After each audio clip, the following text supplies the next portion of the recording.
Thank y'all for tapping like, share it live with a brother or sister.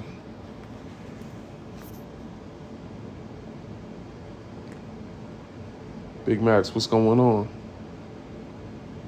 What up, Kron? Peace, peace. Greetings.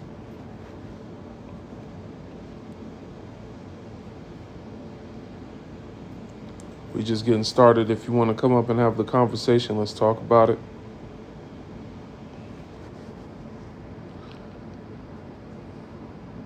If you know the smell of blue magic hair grease and a hot comb, please share the live. Tap like.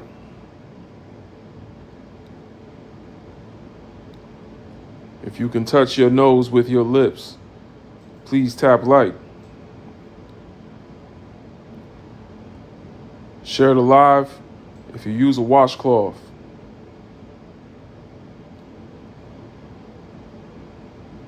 Share the live if you use a washcloth. You know what I'm saying? Share the live with someone else you believe uses a washcloth. We're trying to get on the right algorithm. I'll let people up here and we're going to have a conversation.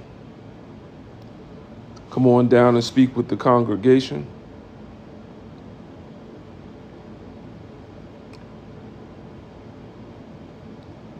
Come on down and let's speak plainly. No isms or phobias allowed on the live.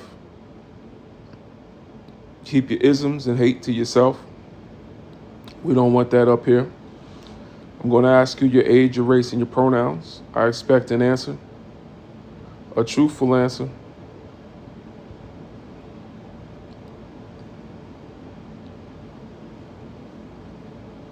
Today's questions are interracial marriages between black and white people ethical? Can you be pro-black and marry non-black? We're going to let everyone get a chance to speak. We're going to let everyone speak their mind as long as they remain respectful. We are not here to argue. We're only here to erase your consciousness. So let's talk about it. I'm going to have my co-host, Peace, Timothy. Hey, what's going on, family? Peace, peace. All right, so I'm going to bring some people up here, and we're going to talk about the topic.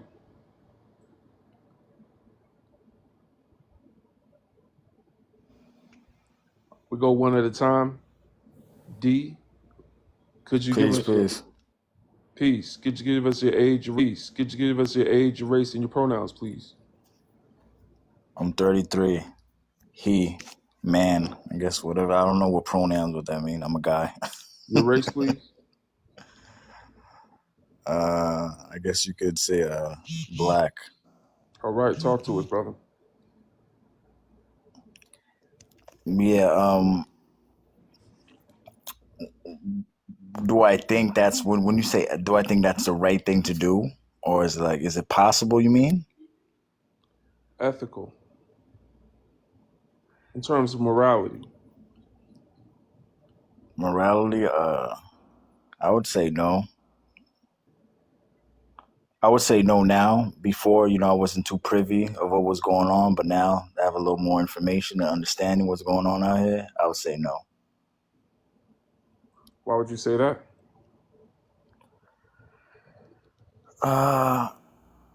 Because I wouldn't say agenda and stuff like that is basically a people who are trying to, I guess, place themselves into a bloodline of originals, of the original being people, whatever you want to call it. Like you said, I don't want to get too much into all that and all that other stuff. So that's just, what I'm saying? Because Interesting. So you yeah, think white people have basically an idea of wanting to put themselves or insert themselves into a bloodline? Yes, because and also it also affects the bloodline because it disconnects us from our. It gets into a whole different thing, but with spirituality and stuff like that.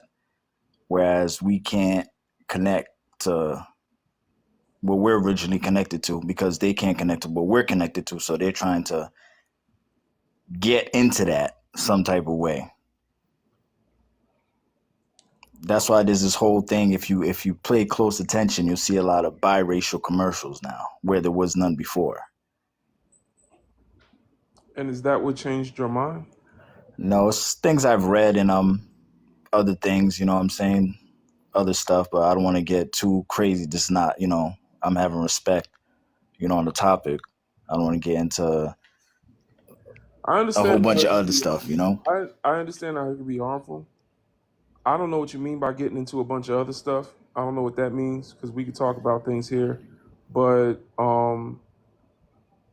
I'm just. What makes you feel like they want to insert themselves into the bloodline? Due Like, to our connection with spirituality, they have no connection with spirituality. That's that. I think people go spiritual when they're trying to be subjective. That's something entirely subjective. I mean, You mean subjective as far as what? I'm hoping to have more of a logical conversation than a Okay, so subjective, I just leave it emotional like that. one that can't be proven by anything but No the problem. spirit. You know what I'm saying? Gotcha. I have no logic for you. That's just my opinion on it. Okay. All right. Let's go to the next guest. You have a bunch of numbers up. Give us your age, race, and pronouns, please. I'm 25. I'm black. I'm she, her. All And I right. think, yeah, I think it is ethical. I mean, it's literally humans. I mean, I don't understand why it would be unethical. You're literally marrying another human. Why would their race matter? I think it's interesting whenever people say race doesn't matter, yet when we fill out the US Census, it asks you what your race is. When I fill out a job application, it asks me what my race is. Shoot, even when I go to the doctor's office, they ask me what my race is. But then when we talk about things, people tend to say race doesn't matter. If it don't When it comes matter to so much, dating, if it don't matter so much, how come people keep asking me about it? I mean, it's mainly to keep track of certain groups, etc. That's why the government and the jobs ask for it, you know? They're trying, even if, Why would they want to keep track of I a mean, it's group not that my job. doesn't I don't matter? work in that sector. I work in a different Why would sector. they want to keep track of a group that Not doesn't really matter? sure. Not really I sure. don't work That's in that your answer. sector, so. In what sector? I mentioned multiple ways. I work in So, tech, and that's people don't talk about race constantly in tech. So and where? I said I work as in tech, and they don't constantly talk about race. So There's a lot of racial discrimination in tech. really, you really Yeah, think there so? is. Yeah, Really? there is. Yeah, Against Asians, yes, I'll be honest. Against South Asians, a lot of discrimination. Yeah. no. There's a lot of discrimination against black people as well. Really? Google. I'm a black woman in Yeah, tech. so hold up. 273. I'm gonna need you to first and foremost stop interrupting the host.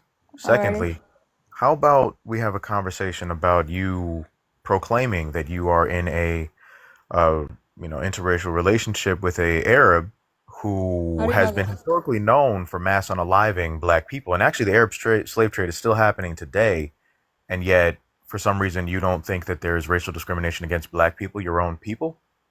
Oh my! But like every culture has xenophobic components. Even in Africa. If you go to Africa, you'll see them. People are very tribalistic and Where did xenophobic. that come from? Do you even know the history of where it comes You from? think Do you even know the tribalism was history of from other how certain cultures? things came to be? But Like, you you do think realize that colonization of Africa, the mass unaliving of millions of people, and then before that, the European transatlantic slave trade, the additional mass unaliving of over between like 60 to 200 million people, and then before that, the Arab slave trade, the mass unaliving of 60 to 200 million people. You do realize that that has an impact on a like continent, right? on When you tribal, you really think that's what fueled tribalism? Yeah. again, Really? yeah. Yeah. Yeah. It's been like that for a The same long way. time. The same way you work in tech, I work in Black history. So, Okay. yeah. So, actually, what Timothy said is correct. And when you talk about tribalism on the continent as if it's the same dynamic as racism, which has led to millions of deaths, African people are actually the most peaceful people, despite there being the most tribes and different ethnicities on the continent of Africa. They were all pretty much living in relative peace compared to Oh. Europeans that couldn't live in peace. That is the reason why Africa has the most genetic variations of all the Oh. continents. Because when you look at Asia, there was no Genghis Khan. Yeah, 1 in 4, I believe, Asian people are related to Genghis Khan today because he went from place to place, R-wording the women.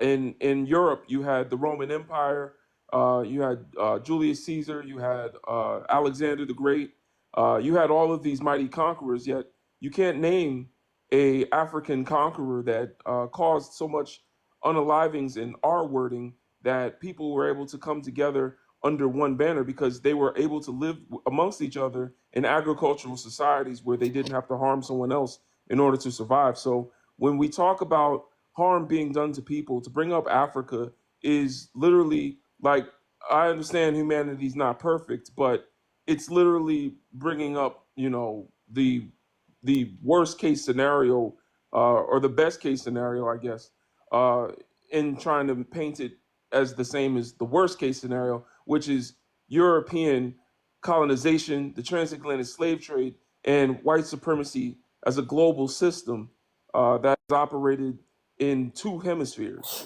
It's really a false equivalency to bring that up. Interesting. Maybe because I'm actually from Africa, so I actually see these things firsthand. So I see the severity of it, and I don't want to downplay it.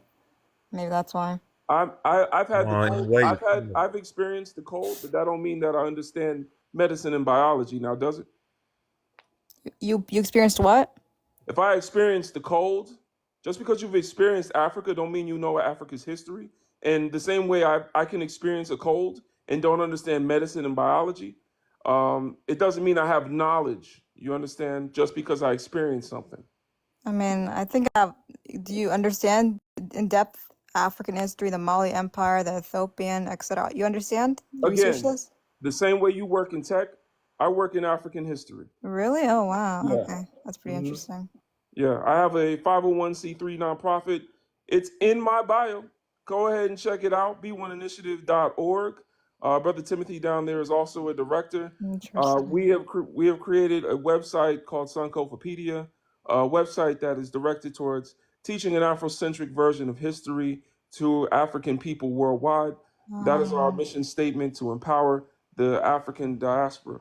And so, in conclusion, are you finished or are you done?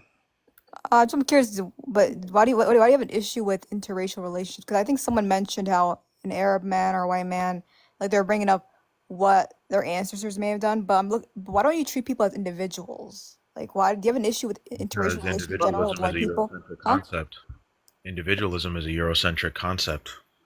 If we really want to unpack the history of things, which it sounds like you don't really like to do, I don't mind. if we're unpacking that particular type of ideology, that ideology comes or originates from Europeans.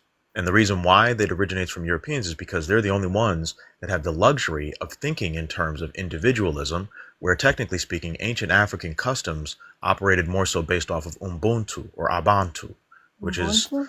uh, yes, You which don't is know that because, word? Wait, hold on. The African yeah, doesn't know that word. Remember, she was an expert a yeah, few minutes ago. You don't know that word? yeah, why do you not know that word? That's weird.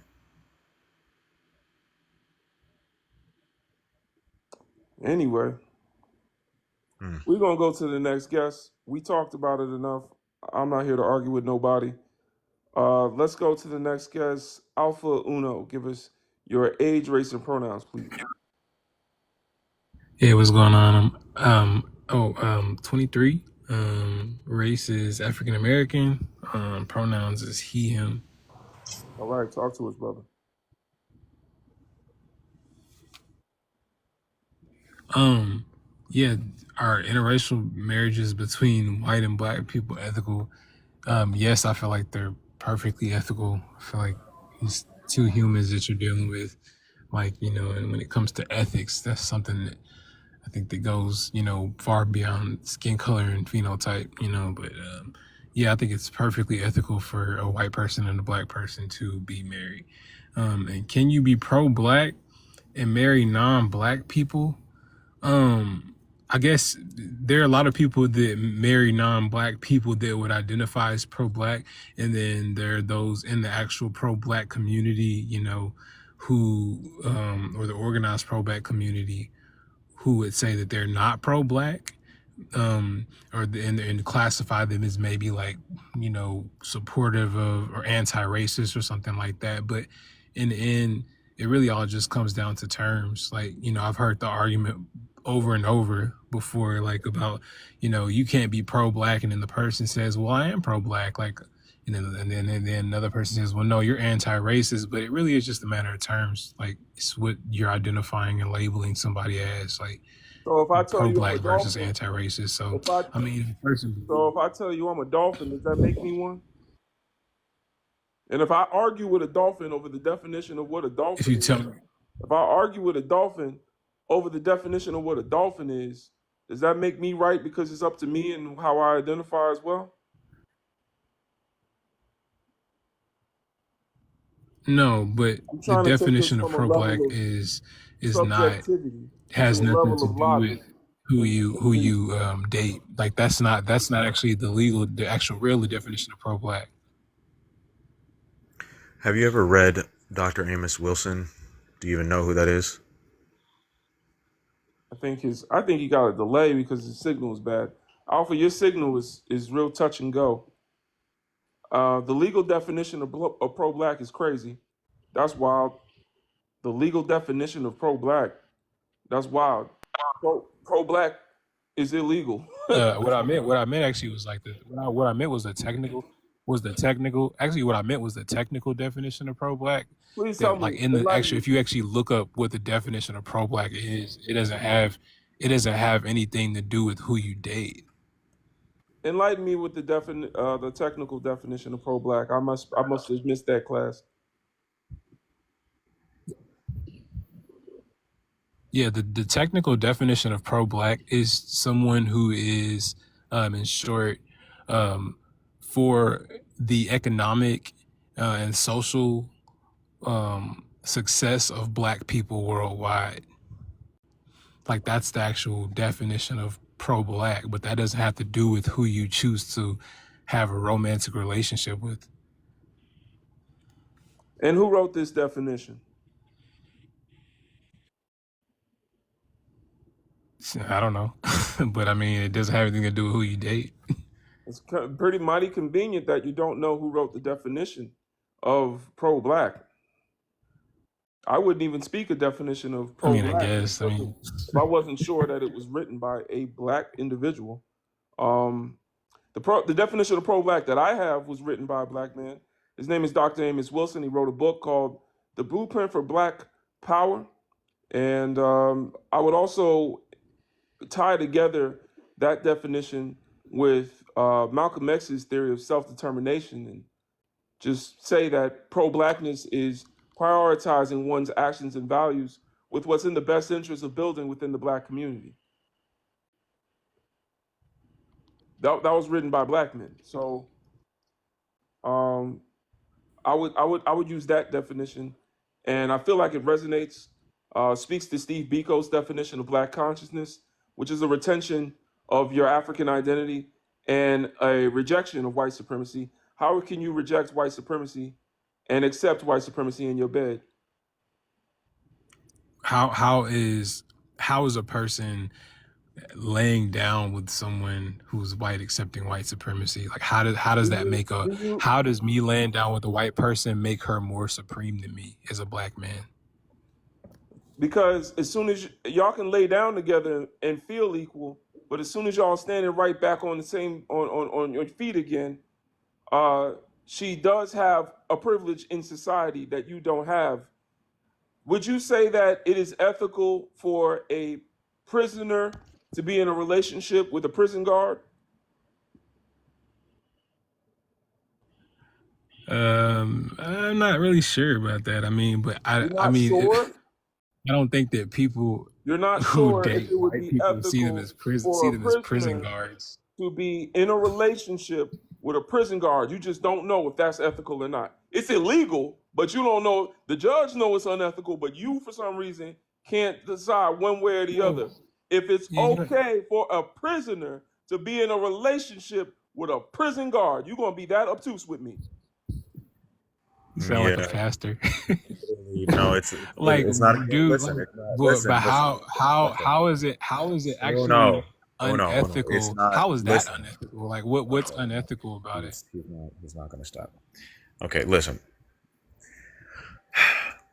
At the end of the day, there's literally laws that are on the books that make it so that it is illegal to do that because foundationally, a prison guard has every ability to manipulate and to harm the individual or persons that are incarcerated, which means that no matter what that incarcerated person is doing in the moment, if that security guard or if that correctional officer or whatever were to all of a sudden just at the whim of just being mad about something, they could absolutely inflict any amount of harm that they see fit on that person. Now, if you have a dynamic where you don't have control over what happens to you because this prison guard is the one that has control over you, and that's legally speaking as well, then all of a sudden they tell you, hey, I want to take you into this back cell and I want to do things with you. And you're not okay with that. I don't want to have to do anything with this prison guard. And we know that this has happened because there are multiple documented cases where YT women have actually pursued black men that were incarcerated for that exact purpose. They knew that they did not have control over their situation. They knew that they, the security guard or the prison guards, were the ones that had control over whether or not that incarcerated person was going to be able to have food, have access to the facilities, have access to whatever it is that they need on a day-to-day basis, right? So because that has happened multiple times, they very much so implemented laws that made it illegal to fraternize like that. Because at the end of the day, it is quite literally considered grape.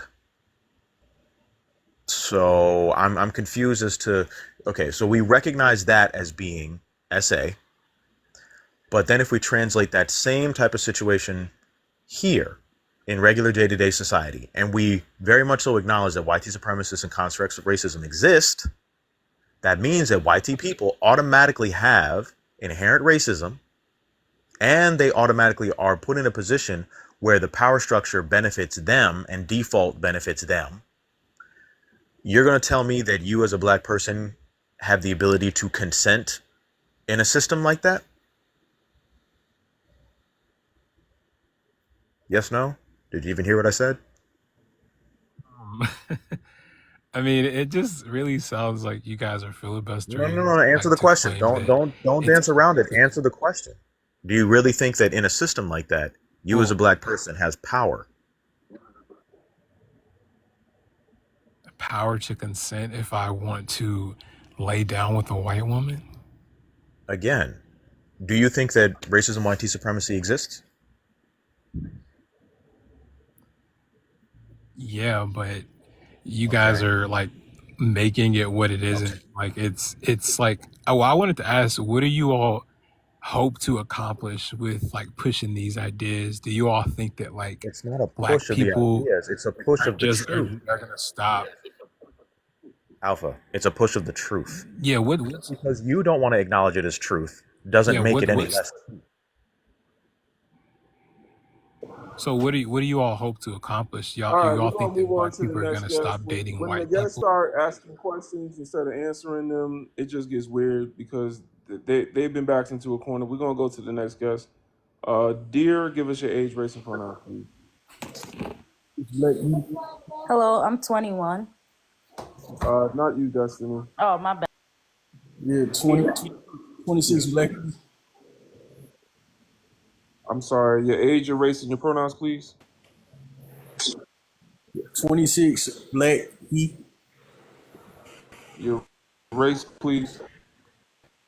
Black.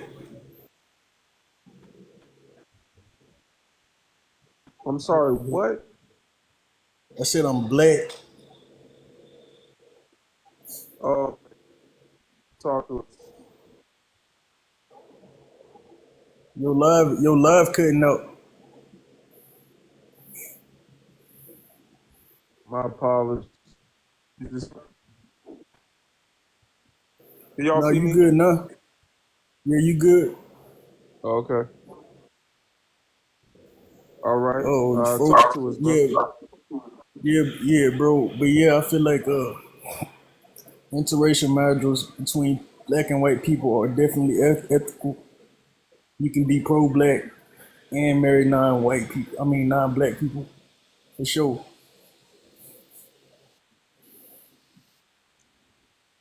Uh,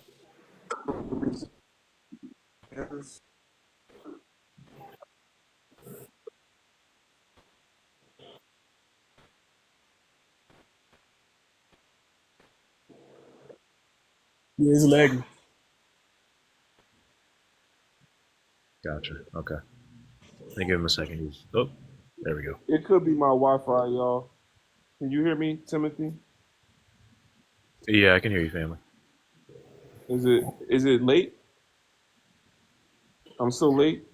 Just yeah, just now I can see a little bit of a lag. Darn. All right. Dear, go ahead and answer the questions like you got some sense instead of saying yes and no. Could you please tell us what you talking about? What you mean? I just told you. I answered it. I said Yes and our no. Don't interracial. Ayo, hold on. Don't nobody come up here saying yes and no. Please tell us why you think that. Don't tell me you joined the panel to say something you could have typed in the comments in 2 seconds. Yeah, go ahead, Listen, talk to us. listen, nigga. I said yes. They are ethical. They're But he gonna call me the N word. We ain't doing that. We ain't gonna do that. We ain't gonna do that. You're not gonna tell me you believe it's ethical and you can marry white people and be pro-black, but then you're gonna sit on a panel while we having this discussion and call me the N word. We ain't doing that. We ain't doing that. Y'all got these derogatory terms for your own people, but then gonna sit up here and defend people outside your community. That don't make no sense. Come on now.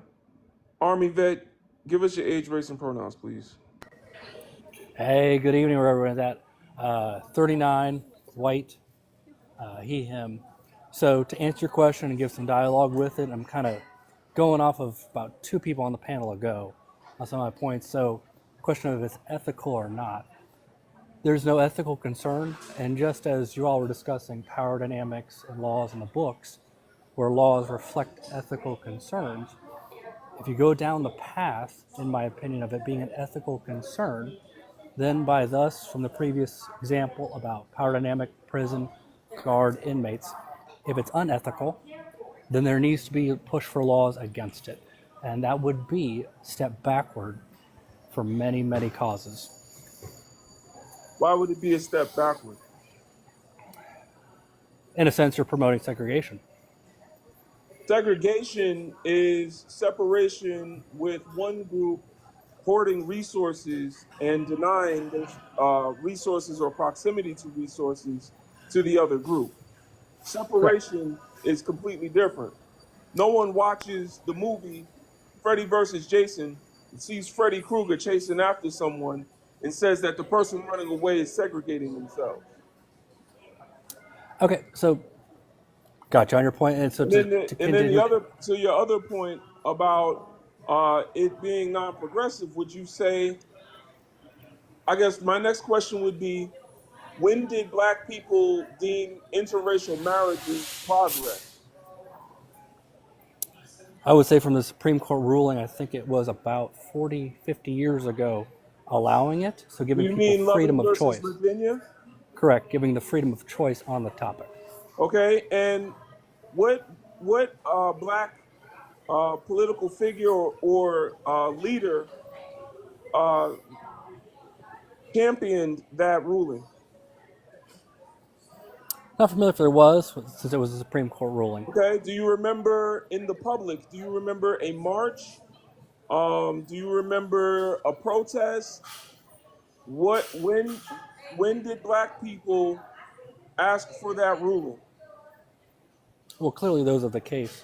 I don't know their names off my head for both husband and wife.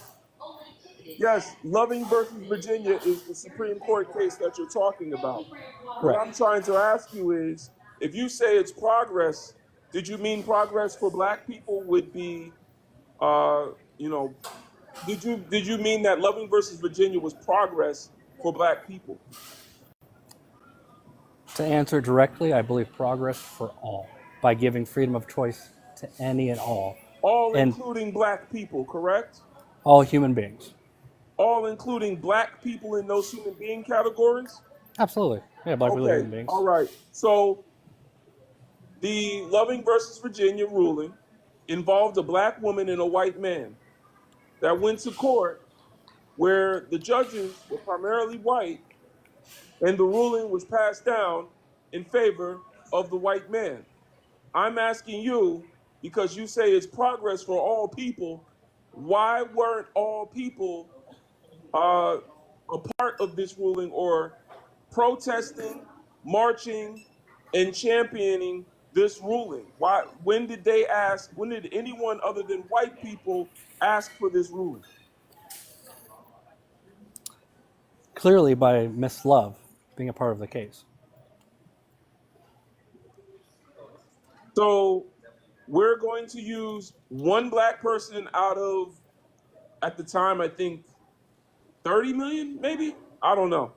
But so you're going to say if one Black person is part of a case where they are in a situation where a white person wants something, and because they're part of that case, which, by the way, they eventually did get a divorce, but in that case, where they're surrounded by white men making decisions, you're saying that that person was the voice for Black people in progress.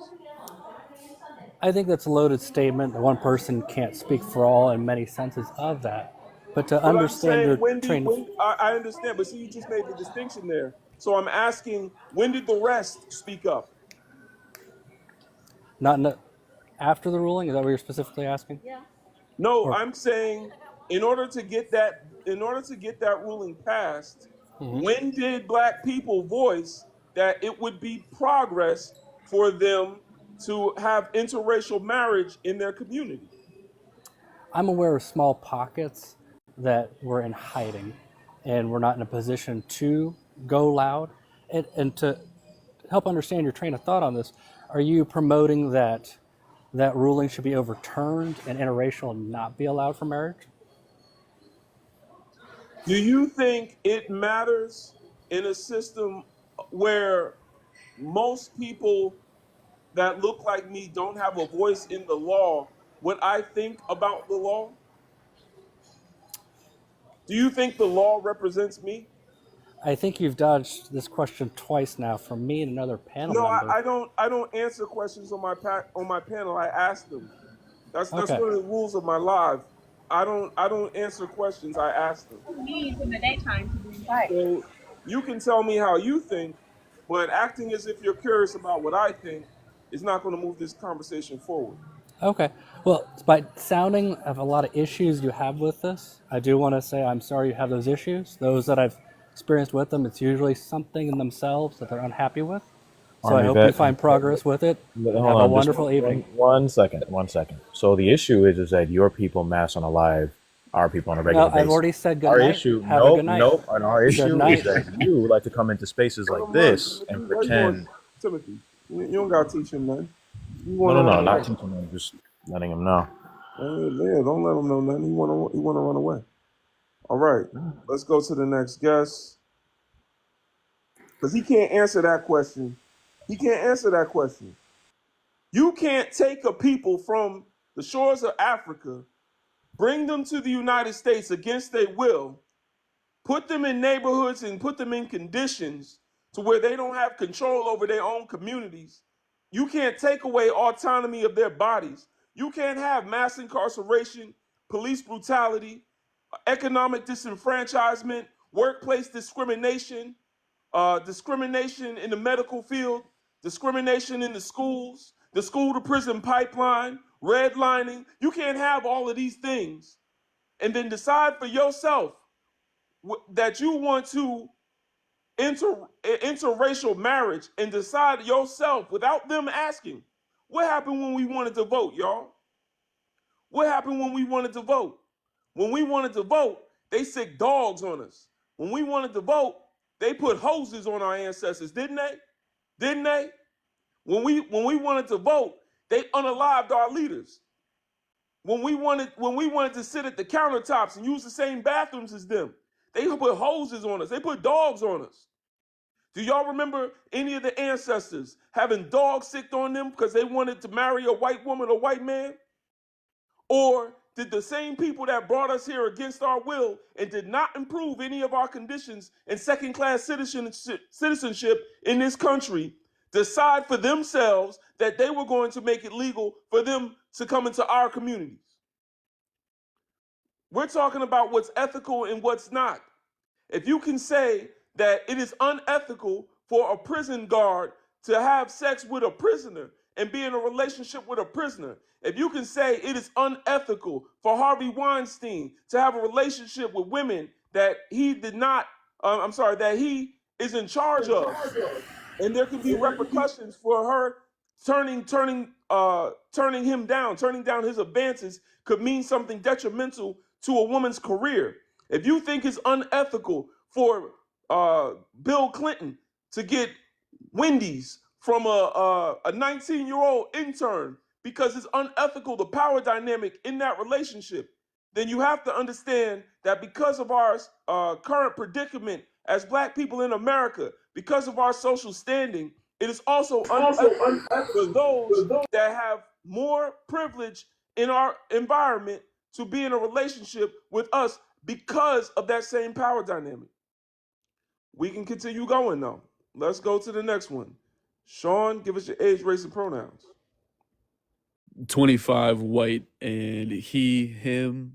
I think you just answered. I want to be respectful of your live format. I know you said you don't take questions. Somebody invited me to the live because I was asking questions in the chat. But I think everything that you just stated explains your position about why you believe interracial marriage shouldn't happen. For me, I was really just curious as to why you believed it would be unethical or immoral. But I think you explained that. He an overseer. He gonna run back to his community and let them know. I hope I hit more brothers and sisters' ears than anybody else. Please stay on mute, y'all, until I call on your name. Please don't unmute. Please stay on mute till I call your name. I'm gonna let everyone get a chance to talk. But this live is not just for us to go back and forth and debate. This live is for me to educate my brothers and sisters to think more critically about the situations that they put themselves in and the proximity to danger, and to understand the social repercussions of being in an interracial marriage. So I'm gonna go to the next guest. Y'all keep tapping like, tapping like. I'm only here to raise your consciousness. We're trying to get to 50K. So keep tapping like, brothers and sisters. If you love a sister, if you love a woman that smells like shea butter, then please tap like. If you put oil in your hair, please tap like. If you have ever put coconut oil in your hair, your skin, and your food at the out the not out the same jar, but if you have ever put coconut oil on your skin, your hair, and used it to cook, then please tap like and share the live. I'm gonna go to the next guest. Izzy Vaz, give us your age, race, and pronouns, please.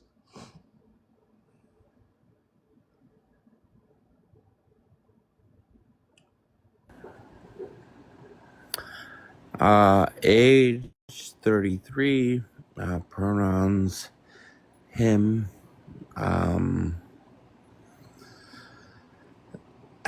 I guess I have a lot to say about this. Okay, give us your race as well. I'm Mexican.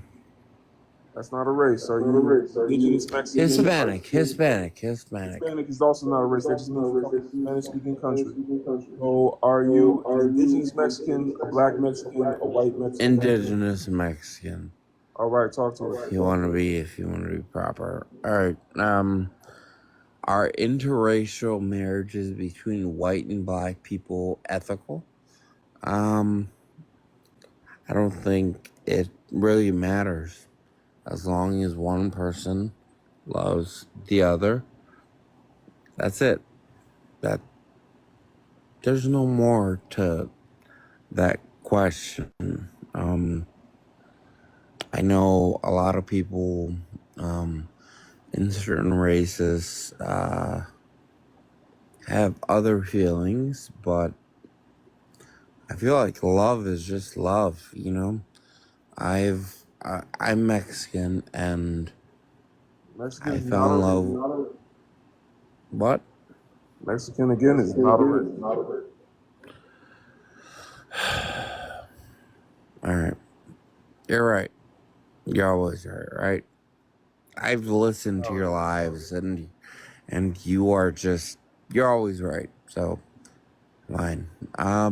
Can you be pro-black and marry non-black people? Yes.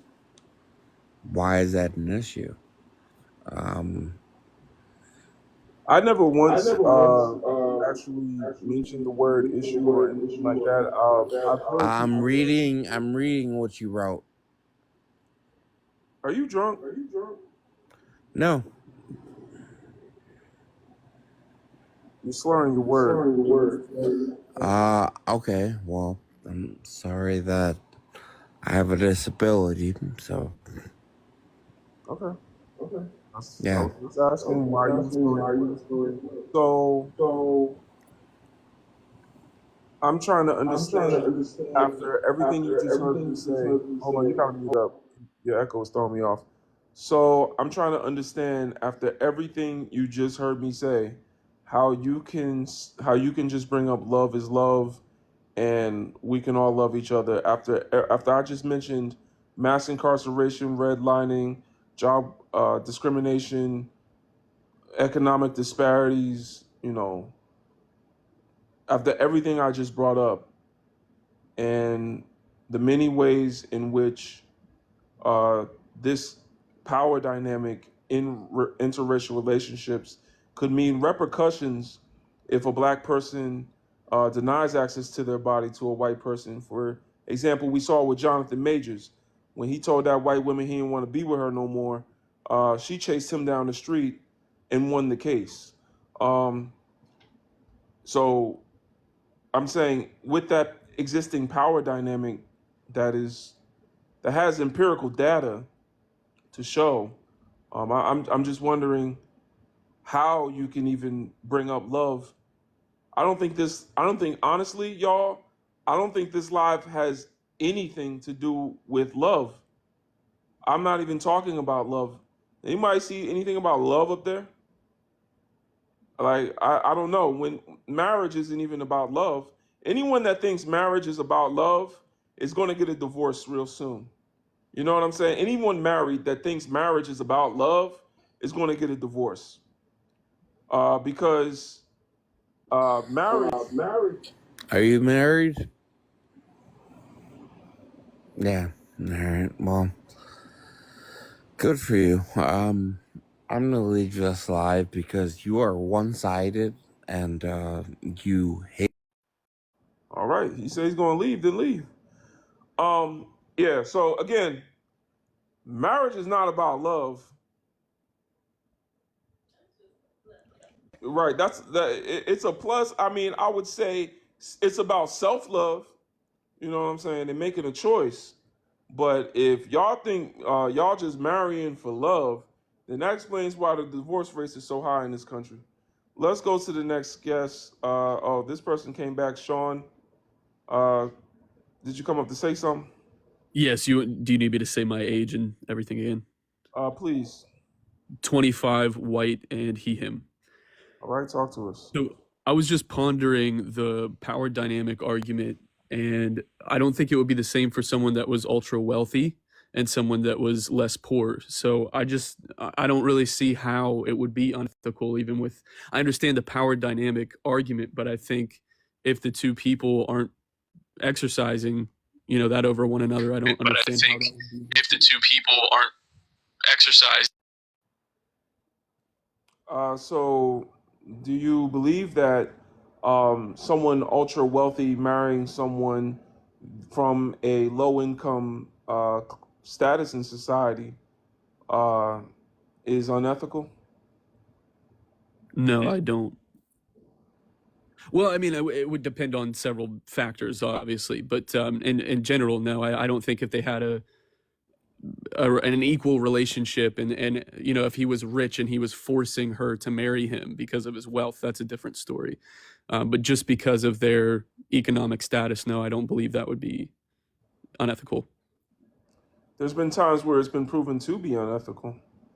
For example, would you say, um, you know, Harvey Weinstein and the situation where he could control the finances of actresses that wanted to be in his movies, if they were to reject giving him massages, would you say that was also ethical?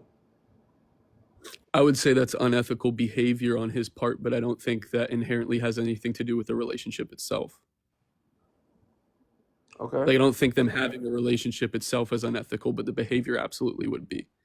And do you, as a white person, feel that you have the right to tell black people what would be considered ethical and unethical, where as to how class and people having money in an economy is not something that was, even though we know capitalism as it exists today was, inherently or intrinsically tied to race and people being the first capital in this country. But if we're going to just look at bank accounts, right? That's not something, and it is something that is exploitative, just like races of people that are deemed of lower status in society. Um, I would say, do you feel as a white man that you have a right to come onto a panel and say what is ethical and unethical to black people? Do you feel like you might have some sort of bias in what you're saying? I would absolutely hope that I don't. I don't believe that because of my race or anyone else's race that gives me a right to tell them anything. I do think as human beings, it's all of our jobs cohesively to try and sort out what is and isn't unethical or ethical and moral or immoral. And another example to think of is, can two people be friends if one is massively stronger than the other? One person is a 300-pound person and the other is only maybe a 140. There's a massive difference in the power dynamic there. Is strength a systemic form of oppression? Because if you're speaking in an individual basis, the argument that you're using could be used to make any relationship ethical. Is it unethical if an 80-year-old man is with a 12-year-old girl? What makes it unethical? Just the fact that it's illegal? What, where are we drawing the line at in this conversation? Because what you're bringing up now with the strength argument is even worse, because now you're just talking on an individual basis. When we're talking about a system literally built to oppress a certain demographic of people, what are your ideas on ethics? Like, do you think that any relationship can be ethical if it's done right?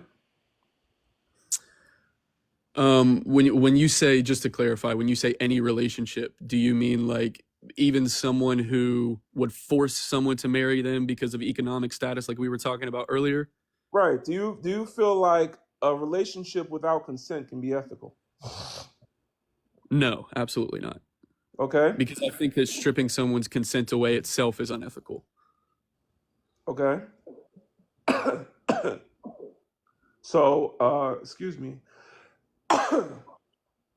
All right, so I need a water. All right, so you say that a relationship without consent is not ethical. When did black people, as a group, give the white group consent to create interracial relationships via Loving versus Virginia? When did they have a say in that? Is there a reason that everybody as a group would need to come to a general consensus as far as just two individuals agreeing they wanted to be in a relationship consensually? Do you Because believe? you were making the Do you distinction believe in? between Do you believe in systems and democracy? individuals. Do you I'm believe in sorry. democracy? In what? Do you believe in democracy? Jean-Jacques Rousseau, The Social Contract. Do you believe in democracy? Yes, absolutely. Okay, so you believe that a general consensus has to happen in order for a people group to give consent. So I'm asking, in that same vein, when did black people, as a group, give consent to this interracial marriage topic? I just don't think it really lines up because we're talking about group consent as opposed to individual consent. I feel like they're two completely different concepts. Is there a history of black people being harmed or essayed by the same group that decided to give the consent for interracial marriage? Yes, absolutely. Absolutely. So they once were non-consensual, and then there's no recorded history of the group that was accosted giving consent for interracial marriage, yet you still believe that it was consensual on behalf of both parties? I believe it absolutely can be. I mean, I've seen interracial marriages where they're not being coaxed into it. They both, and I know you said marriage isn't all about love, but they have an agreement or love or a lifestyle that they choose to consensually live together. And I would hate to think that because of a larger group of people telling them not to do that on either side, they wouldn't. If I were to take your wife or sister, or not you, but let's say I was to take a woman from her family, take her from her house, lock her in my bathroom, and chain her up to my shower head, and mistreated her, didn't feed her, make sure she had water, and just left her there. And then one day I decided, without changing her conditions or helping her, in any way, I just decided that I loved her, and she said, "I love you back." Um, would you say that that woman consented to being in that relationship? No, absolutely not. But I would also say that that's a massively different context than two people meeting each other on a college campus or at a party or on a dating app, for example. There's not an element of abuse there. So you're saying black oppression doesn't exist? Oh no, it absolutely does exist. I'm just saying in the context of those two individuals coming together with one another, that would be very. I mean, there might be some systemic ideologies that man would need to work through, or that women would need to work through, but I think that's massively different than looking at the group as a whole. And I think it's interesting that you brought out that it's ethical for people with more money to be in relationships with people with less money, because we do know that there's a generational wealth gap between black and white Americans, where the average white American is worth 15 times what the average black household is worth. So I think it's interesting that you would say that that's okay, because do you believe that having more money gives someone more power to control, a relationship, or control, the environment? Their Yes, absolutely, absolutely, yes. Okay. So I'm just struggling to understand then how you can justify making this power dynamic between race ethical, knowing that there's been systemic, intentional systems that have kept black people from having access to wealth, because you've acknowledged black oppression exists, Then you've got all the other types of discrimination inflicted on black people by white people, and you still say it is completely ethical, despite more than just the class dynamic, but also the racial dynamic in this country. You're still saying it is completely an egalitarian, equal, equity environment for a black person that was brought to the United States against their will, whose ancestors were brought to the United States against their will, to be in a relationship with those that sought to do harm to them and continue to do so to this day. I'm struggling to see how you justify that. Well, the concept of race, to my understanding, didn't really begin to exist until sometime between the 16th and 19th centuries. So we know that through historical documentation, interracial relationships existed even in ancient times. So I understand what you're saying about the difference in the Interracial power dynamic. relationships didn't exist in ancient times. Well, that would be based on the premise that there was no race, though, right? Right, because you just said it. It started about 500 years ago. With So Gomez, it's not. what's his name, y'all? Gomez de Ceruso or something. Gomez, the Portuguese man that wrote down race in his journal. But yeah, go ahead. Okay, so I think I'm starting to see what you're saying. So because we now have the concept of race and we would be even subconsciously aware of that power dynamic, now it's a totally different story as opposed to ancient times. Is that correct? So the idea of race did not exist. There was Afrophobia, of course, but there was no idea of race in a systemic, institutional, structure until later on. So there were no interracial relationships. Okay, I understand what you're saying. That makes sense. Yeah, I guess for me, it's just really I'm not looking at it through the group lens, like through a people group lens. I'm looking at it more through the lens of an individual, because I understand the analogy you provided. But if me as an individual, I didn't do any of those things, it's terrible what happened. But if I meet somebody, if I were to meet a woman of any other race and fall in love with her, how would that be immoral for us to have a relationship? Why do you feel you have done none of those things? Well, I'm talking about in terms of like the analogy that you gave of taking someone, chaining her up in my bathroom and all of those things. So if your father chained up someone in a bathroom and this person was, being misused, like abused, I'm try not to say that word, but yeah, abused, and you were to go into the bathroom one day and say, I love you, you would say that person that says, I love you back. And I don't want you to picture any race in this metaphor, but Okay. if you were to, go into that bathroom and say, I love you, and that person says, I love you back while still chained up, would you say that was an ethical relationship? Well, have I been like sneaking in and building up a relationship with this person? And like, is it a genuine relationship, or did I just all of a sudden walk in and say that? What would make the relationship genuine?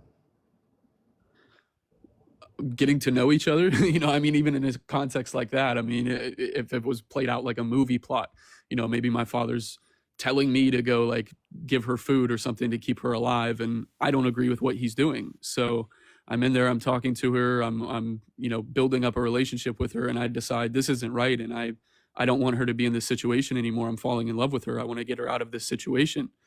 I just feel like that would be between her and I as individuals. So that individual looking at your penis as a way to freedom is something that you would see as ethical. I'm sorry, I didn't understand your question. And so that person looking at your tallywhacker as a way to be free from the bathroom is something you would see as ethical. So you're saying if she was really just like gaming me to get out of it, essentially?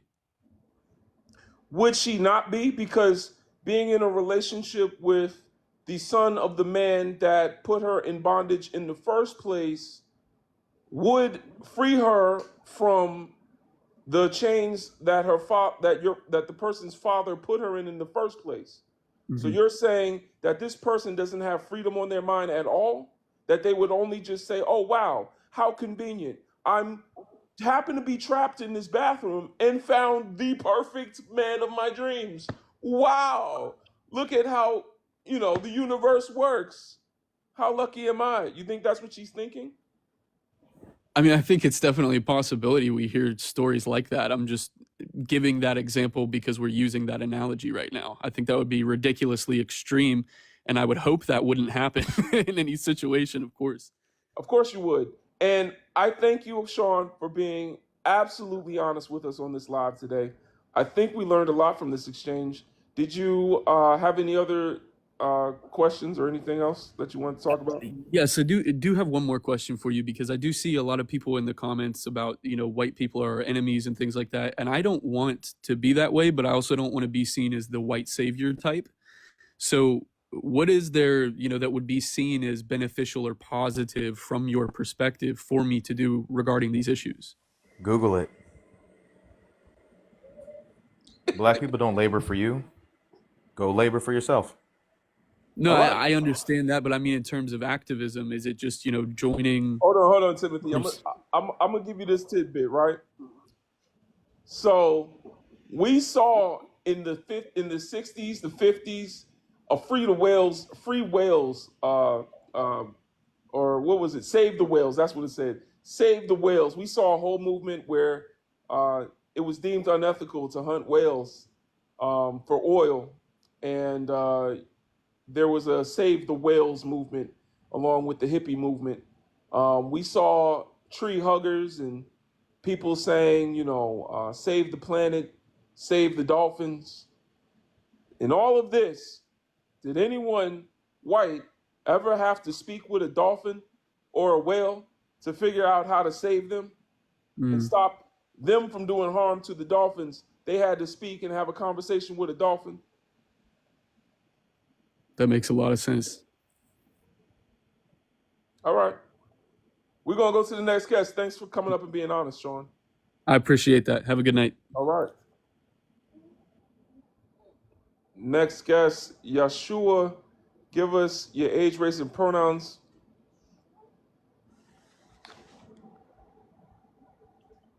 Yeshua, we can't hear you.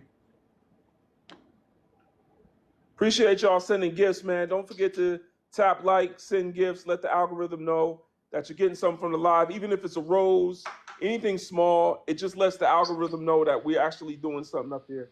And drop a comment. Let us know your answers down below. Appreciate y'all. Go ahead, Yeshua. Okay, I am over 50, Black, African American, overall African, because all Black people are Africans first and foremost. Second of all, this issue, you have to look at the white race track record. Okay, they murdered and raped the native people. Oh, please don't use those words, Unc. I ain't mad at you, but you gotta be sensitive to the crowd. They get triggered. Say unalive and essayed, stuff like that. Essay is actual assault. You know what I'm saying? Okay.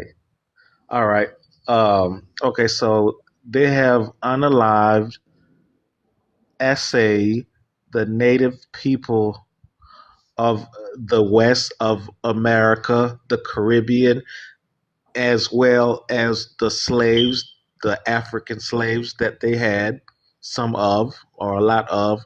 They also done the same thing to the continent of Africa, to our relatives back in our motherland in Africa.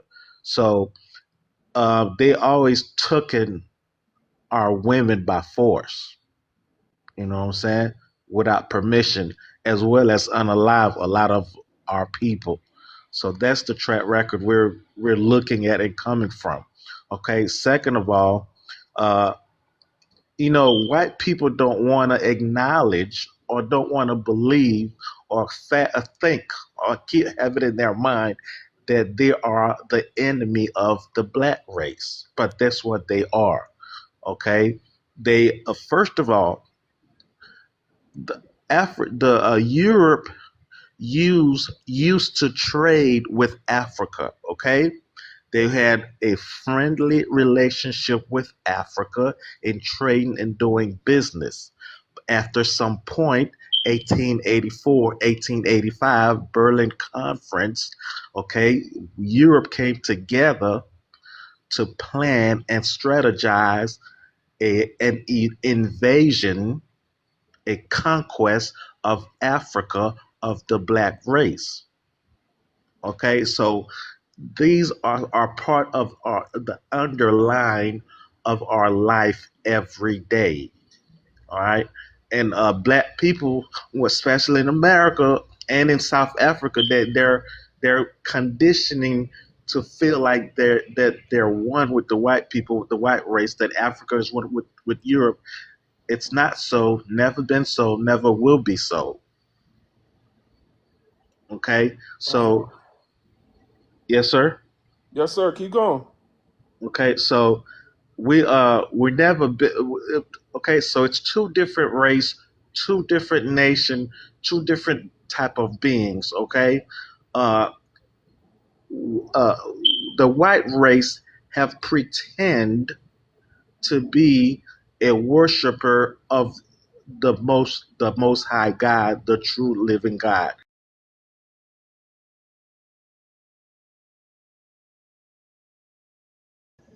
Yeah, man, he was doing too much. He done flagged my live, man.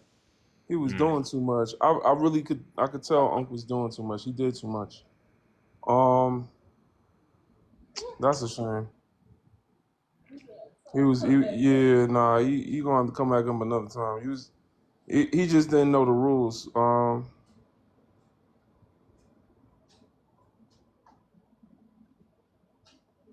right.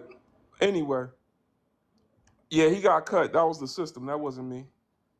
But he was just he didn't know how to talk on TikTok. Now we done got flagged. All right, so yeah, we good. You ain't said nothing but a word. It was just that wasn't me. That was the system. You know what I'm saying? You know they don't like it when we talk a certain way. But feel free to come back up another time. But this live, they got you. But appreciate you sharing that knowledge with us, man. We got respect for our elders.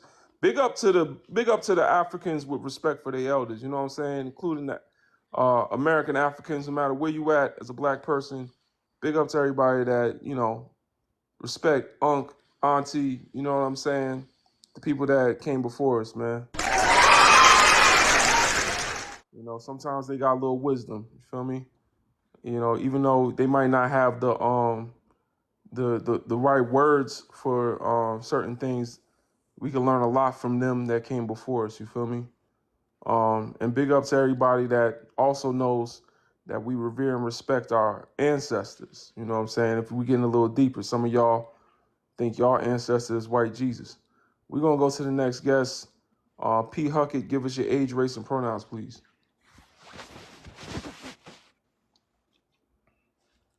P. Huckett, you there? Can you hear me? Yeah, we hear you now. Give us your age, race, and pronouns, please. Age, race, and pronouns. He, him. I'm 31 and I'm black.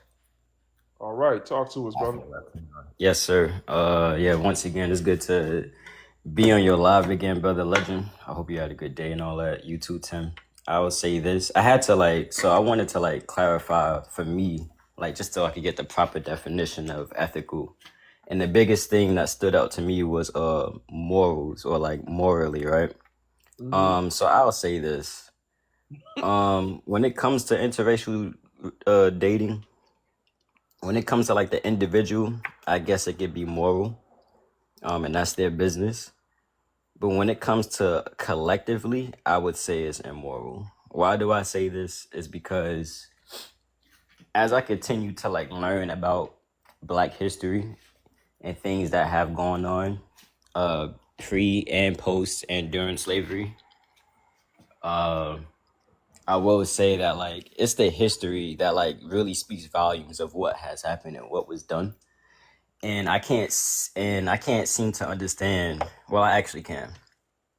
When you're black identifying and you start to learn the history of not just what was taught to us in school, because it was very like glossed over what we learned in school. But once you start to do your own individual research and you start to learn things, you actually start to get like a disdain to even want to be with a white person, because you, like I said, you see the history, you see the untold things that have happened to us. And then once you start to get an eye and a sense of discernment of the people who just don't like you, you start to notice that it's a lot more than what you think it would be. And I just can't see how somebody that can actually, if you know this stuff and you still do it, that's crazy to me.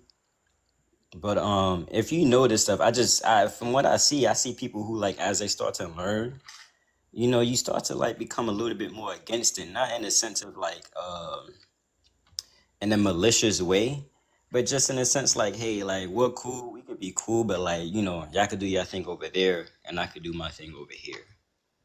And I think for anybody, like if you want to do that stuff, you could really just ask them, like, do you really know the history of like what these folks have done to your people? And of course, people gonna lie and say, yeah, but they haven't really done that history, man. Like it only gets worse the more you look into it. And there's just so much stuff that we don't know that we wasn't told. And can you be pro-black and marry non-black people? I just seen a post like this yesterday. And the dude said, you claim to be pro-black but you don't date black women. And no, you a black man who claims to be pro-black, but you don't date black women. And that was like it wasn't crazy, but it was like so funny to me because I laugh at irony. And just to be like, how can you claim these things, but then you don't see the beauty in your own woman? Like, I don't get it. And it's the wildest thing. It's crazy to me. That's facts, brother. And I guess the only part of what you said that confused me was you said that on a community or group basis, it's unethical, but it can be ethical on an individual basis. How would you qualify that state? Like, how would you justify that? Well, I only say that because like people think for themselves, and if that's what they want to do, like I said, like if that's what they want to do, that's their business. I'm not going to sit here and try to convince people otherwise. We're not here to convince anybody anything. We're only here Right. to get people to ask questions and think Correct. critically, because trying to convince people will get us nowhere. But anything that someone in oppression does that is non-constructive to their liberation is a detriment inherently. So, I'm really just, I guess I said that because I'm just trying to be considerate at the same time. I see what you're But saying. like, yeah, I'm just trying to be considerate because like I don't know how old you are, brother, but like growing up in the early 90s and stuff like that, we were taught to be like very inclusive. And do I think that's a bad thing? No, because I've made some great friends of different races and ethnicities. I think that's a bad thing. You think it's a bad thing? I think that was a bad thing because the only people group that's ever sought to be inclusive in terms of race was the Europeans. They're the ones that wanted to include Native Americans so they could take their land, include Correct. Africans so that they could use their labor and their bodies. Like they've always been the ones that needed diversity. We already had diversity on the continent of Africa with over 3,000 ethnicities. You know what I'm saying? So we already had inclusion and diversity. That's already built into us. Right. Them saying, diversity and inclusion and all this other stuff was really just a psyop to get them, for us to put our guard down. No, I agree. Yeah. I agree with that. Cause there's a guy, I don't remember his name, But he said like the goal wasn't like, it wasn't really integration. Integration was just meant for supervision. They just wanted to basically keep their Integration never eyes on happened. Right. That's spot on. Integration never happened. Right. Desegregation happened. Correct. Desegregation happened. They made it so you can now have access to their resources if you meet their conditions for being able to access them. Which is signaling to them in some way that you're no threat to the current power structure. Mm. However, integration would be, ever since Brown versus the Board of Education, that we had, just as many black CEOs and black presidents, and as we have white. Everything would be representative of the population groups in America. You know what I'm saying? Like, if that was the case, if integration had happened, we wouldn't have the wealth gap.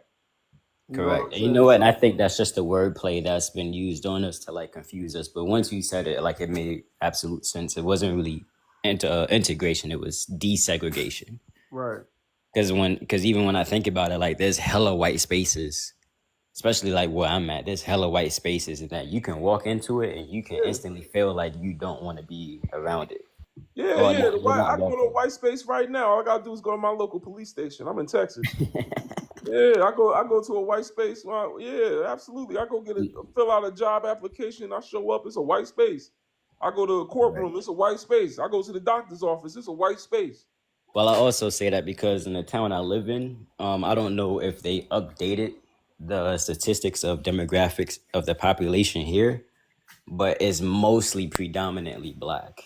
Um, Mm. so like black people are the majority where I live. Um, but with that, but they're also the poorest, unfortunately. Like they Right. don't have the money, which is basically represented almost everywhere globally. That's because of desegregation and not integration. They Nah, you're correct. You're desegregated correct. and kept us where the hell we was and made sure they ain't in a country where there's the largest white population on earth, 200 million of them. Um, for there to be anywhere in this country where there are solely or mostly black people and no white people to be found, yet white people are running y'all banks, making y'all laws, and you know what I'm saying, Nah, making you're right, y'all bro. curriculums, lets you know we did not integrate. Nah, it's true. Cause like if that's the case, when you think about it, when they was desegregated, how come black people wasn't a part of the planning of the education for this country? Right. So you completely make sense when you say that. Because if it was true, and I mean, and I think that's the kumbaya mentality that a lot of white people seem to have, and they think just because this happened literally a lifetime ago, this is like we're only like a person's lifetime span from what was going on. And damn, I'm losing my train of thought. I'm gonna let you go to somebody else This to is look at it. All right. racist as hell. All right. Thank you, P. Huggett. Please stay on mute till I call on you. We got to keep things orderly because I really dislike it when I go on lives and people are all talking all over each other and all that stuff. We don't do that here. Everybody. That's from Kendrick Lamar. But yeah, tap like. Hold up, Brothers and brother. I think that sisters. we're gonna need to drop that person. Wait, can you give me mod access, bro? Oh, I thought I did already. My bad, Yeah. bro. Yeah. No, it's all good. The little switch I think is yeah. We have a It conversation. says you have it already. Oh, it's it. Okay. All right. You guys don't want to have a conversation? Okay. Yep. I got it. All right. Yeah, that name is wild. You saw that, Yeah. right? I was about to look at it like to make sure I wasn't bugging. Yeah, I didn't even look at the name, man. That was a good catch, Timothy. That name was wild. Yeah. That was a good. He had no intentions, no good intentions. At all. All right. Next guest, Jay Miles. Give us your age, your race, and your pronouns, please. Oh, what's good? Age 27, race, well, my dad's black, my mum's white, and I'm the product of that product. All right. Pronouns he, him. All right. So you're a product? No, let's let in this live because we're not talking about that topic. We'll allow y'all to be the product of whatever you claim you want to be. We just gonna let it fly. Okay. Go ahead, Jay Miles. Well, You we know just there's a lot of debate on what category I would even fit in. Some we people. know what category you would fit in. White people know what category you would fit in, but I already can tell you don't know what category you fit in, like you just said. We are going to let you No, have I didn't that. say I don't know. I didn't say We're, I don't know. so, what category do you fit in? Well, I follow the teachings of the Hebrew Israelites. So I would I'd say that I'm an Israelite because of my father. The Hebrew Israelites created the construct of race. No. So you just going? I'm confused. You're in a cult, and that's what you think is your race. No, not a cult. It's just teachings. But you're that way because of your father, not because of your own beliefs, or like, what do you mean Well, by that? hold up, hold up, Let me put it GLC. this way. Let me put it this way. I know mixed race is a common saying, but we don't believe in mixed race. We believe you are the seed of your father. Let me put it like that. Okay, so let me just put it to you this way. This is the reason why Abrahamic religions can be very problematic. Okay. And the reason why I say that, and I know you're probably going to reject it, but listen, I'm talking to you as previously being a Christian for the first 20 years of my life, and I read books and then immediately stepped away from it because I realized how ridiculous it was. The concept of the bloodline being passed down through the father, that is in and of itself Eurocentric. Ancient African civilizations, ancient African customs, the bloodline power, the power in the bloodline went through the woman. I So think there's that concept. Timothy. That I sounds think, like Kemet to me. I don't yeah, know. hold on. Yeah, I'm about to say it. Well, not Kemet. Nah, Kemet was matrilineal, but Yeah, that's what I Timothy. mean. Like Nah, the nah, nah. female worship thing. Yeah, but hold on, J Miles. The Yeah. Yoruba people would disagree with that, Timothy. Yeah, exactly. Oh, They're okay. Israelites. All right. Well, foundationally, that concept in and of itself, friend, I'm telling you, it does not originate from The Igbo people would disagree with that. Igbo people. Okay. Well, Yeah. You Well, know, because they Numbers, the follow book of Numbers. like Jewish, kind of Right. Right. they're kind of Jewish. But we're talking about race. We ain't even talking about religion. So Yeah. that's Yeah. what I'm saying. Just really quickly though, the book of Numbers, which was written 3,000 years ago, I don't even care. in the Listen, 18th verse, hey they man, decided their hey, pedigrees by hey, their listen, fathers alone. listen. I don't care what was written in some old ass book All that's right. All been right. translated from Aramaic into Hebrew into Greek into Latin into Okay. Okay. English. I'm not going to do that with y'all. But All right. All right. you know, let's keep it on topic. We Good. actually Good. Back to the raised topic. said you was a product. We're gonna keep it at that. Go ahead and answer the questions for us. So, can you be pro-black? Oh, are interracial marriages between black and white people ethical? Ethical. Considering all things, what I've seen in my 27 summers being alive, I would say no, and I would say there's no real benefit in it. Because, well, what do you think? What do you think about races? Because some people don't care. Some people say it's just skin color. Some people say that it's to be preserved and it's special. What do you think about race? Is it special or does not really matter? The construct of race is inherently, excuse me, the construct of race is inherently oppressive and is a global system of, part of a global system of white supremacy where white people control and maintain power over all non-white people. That seems kind of problematic though, because if race is white oppression, then what about if we were both in Africa now speaking, and we didn't know that white people existed? Mm-hmm. Then we Would it wouldn't be matter then? we wouldn't be talking about race. We'd be It'd talking be about ethnic. culture. We'd It'd be be talking ethnic. about ethnicity. Well, so are you saying it's kind of? But what makes you different then from a Chinese man if there's no race? There's Uh, distinct features. I mean, what makes me different from a Chinese man would be my connection to a land going back thousands of years, a history and a bloodline that goes back Well, hundreds a of bloodline thousands isn't of that years. race? Isn't a bloodline race? No. No. I thought the definition of race, and I'm sure I've heard this somewhere recently, it's descending from a common paternal ancestor. But No. I've got a feeling you're going to disagree. No, that's your religious view on that. Hmm. Race, it goes into the whole race, XY chromosome thing.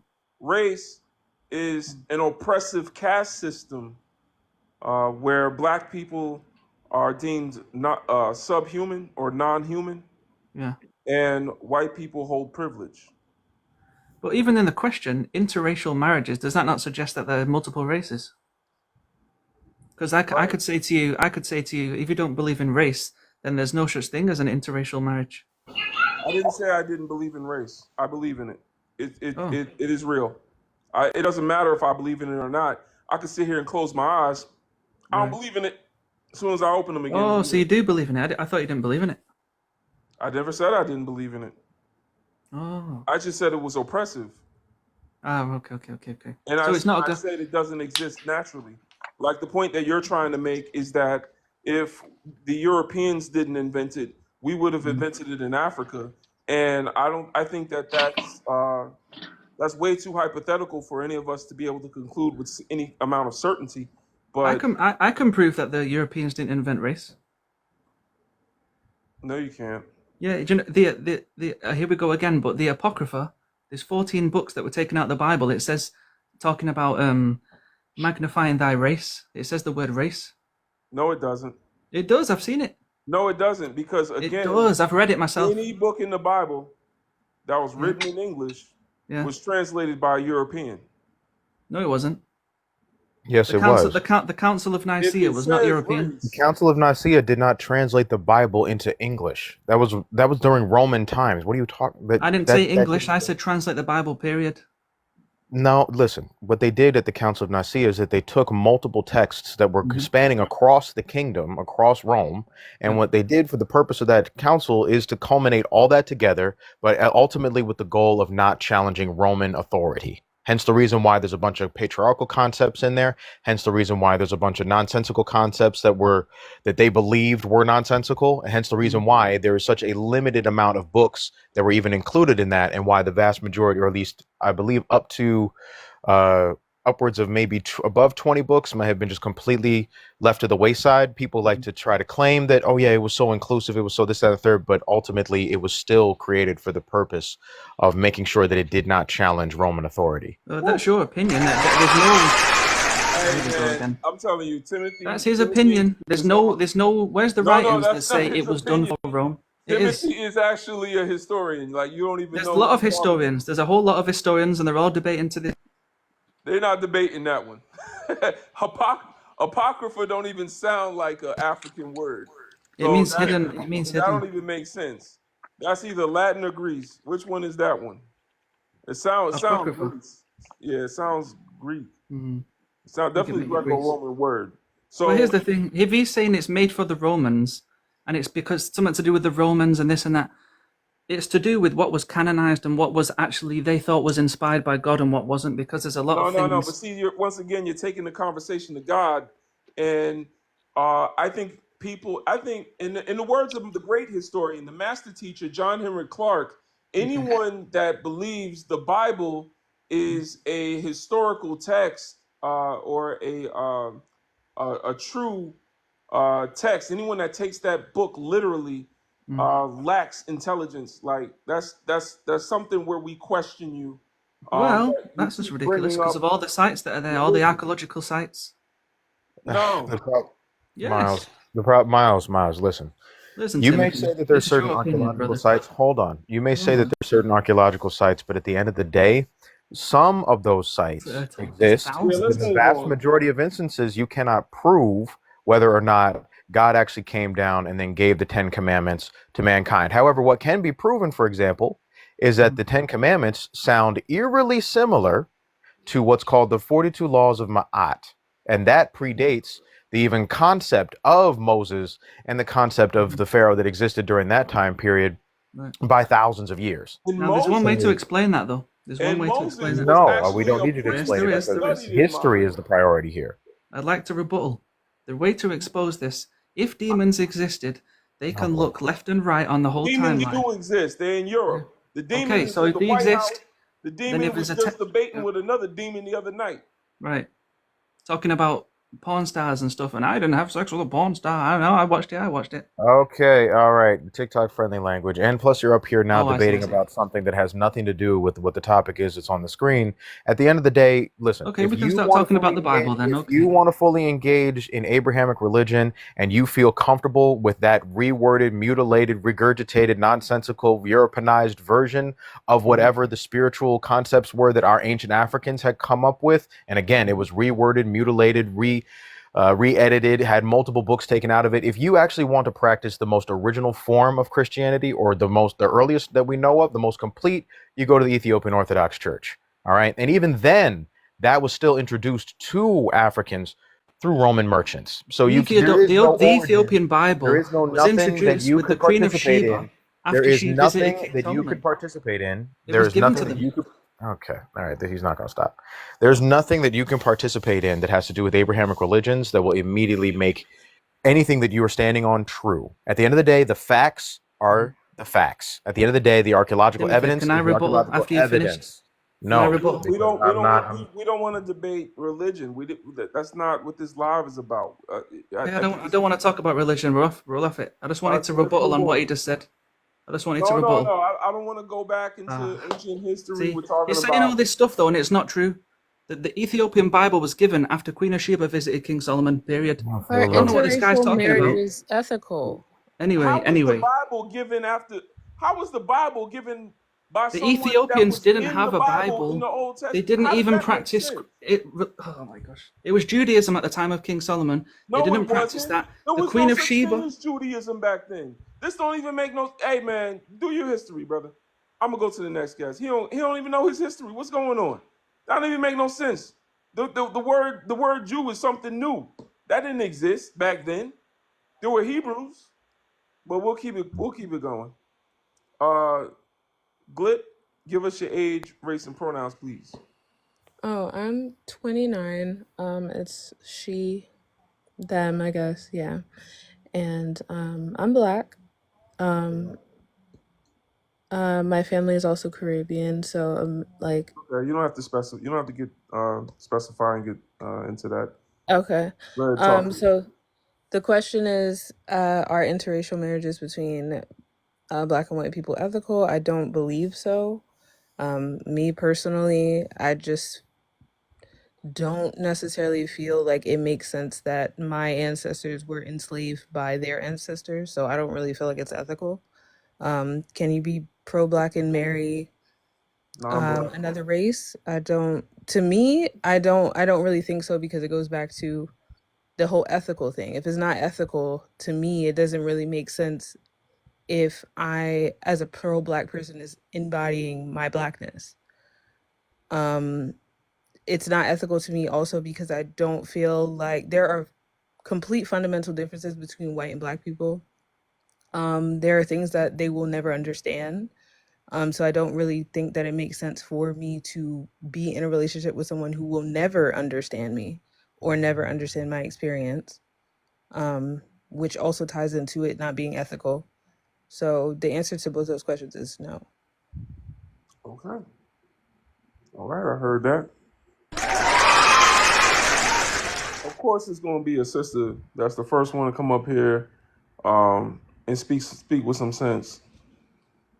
Brothers, we down bad today. We down bad. We gotta we if any conscious brothers are listening to this, send a request up, man. The sisters got one up on us, cause my goodness. All right. Thank you, black women. We love y'all. We those that have an allegiance to the safety, protection, and a camaraderie with black women because it's tied directly to our survival as black men. We appreciate the sisters that have the awareness to understand the topic, come up, and actually contribute to the conversation. Appreciate you, Sister Glit. All right. Fat Baby 395, give us your age, race, and pronouns, please.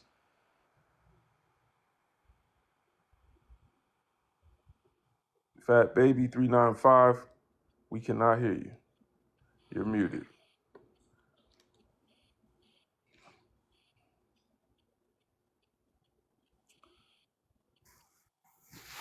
All right. Don't forget to send gifts, y'all, to the panel. Appreciate y'all for sending gifts.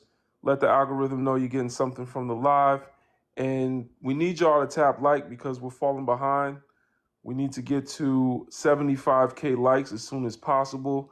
I'll turn the comments back on when we get to 75K likes. Appreciate you, Shondell. Thank you for helping with the gift goal. All of these things help TikTok keep the conversation going. So thank you for doing that. All of your gifts will be going towards a pro-Black cause. If y'all want to learn more about our nonprofit, check it out in my bio, b1initiative.org. We're educating and re-indoctrinating our people into loving themselves. If you want to learn how, check out the website in my bio, b1initiative.org. You can also join our Discord where we have meetings every Sunday where we watch the great scholars, historians, and more to learn more about our people. Fat Baby 395, are you here? You're still muted. I'm gonna move on to the next guest. We can't hear you. You can come back up if you'd like. Wes Bless, give us your age, race, and pronouns, please. 75K. I'll turn the comments back on, y'all. Go ahead, Wes. Hey, first off, how y'all doing today, man? How y'all doing this evening? God I'm bless good. everybody in here. God bless everybody that's watching. I'm Black, 34. And to answer the question, first and foremost, are interracial marriages ethical? I say yeah. And the reason why I say yeah, because at the end of the day, we all humans, and it's not like someone marrying a sheep or goat. I mean, don't get me wrong, we want to love who we want to love. But at the same time, I'm pro-Black. I believe So, that I mean, you can expound on that, but I already have a question for you, to be honest. okay, Um, you said we are all humans. right. Do you believe historically white people have seen black people as human?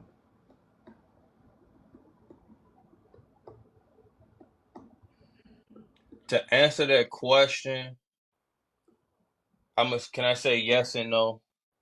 And here's why. Here's why. I can't say all of them How can you say yes and no? because I can't say all of them. Some do see us as humans and some don't see us as humans. Okay, so where are the ones that see us as human when they see us getting treated inhumanely? Where are they at? Where do they live? I want to pull up on them because I know if you see black people as humans, you're not going to live in the same neighborhood as people that don't see them as humans and be just cool and brotherly with people that don't see human beings as humans, right? Because that would just be problematic, right? Like I couldn't be cool with somebody that didn't see you as a human, Wes. No, So I couldn't run a business and hire people that don't see you as human and then turn around and say that I see you as human. So where are these people? they everywhere. They all around But I'm us. saying, where's their community? Because they must not live around and participate in a system where black people are seen as. Would you say the system sees black people as human? No, no, no, no, no. The system definitely don't. The system Okay, definitely so the don't. people that you're talking about, do they uphold or protect that system or participate in that system in any way?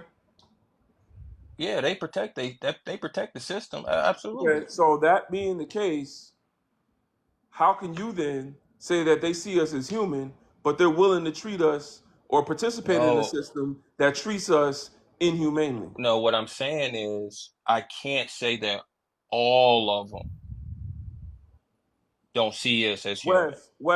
Wes, That's I'm like listening to saying you. that, I'm listening to you. Wes, but you're digging deep. You scraping the bottom of the barrel now. And I'm trying to say, if you're going to say not all of them in a conversation is this, right? Where we're talking about people groups, we're zoomed out.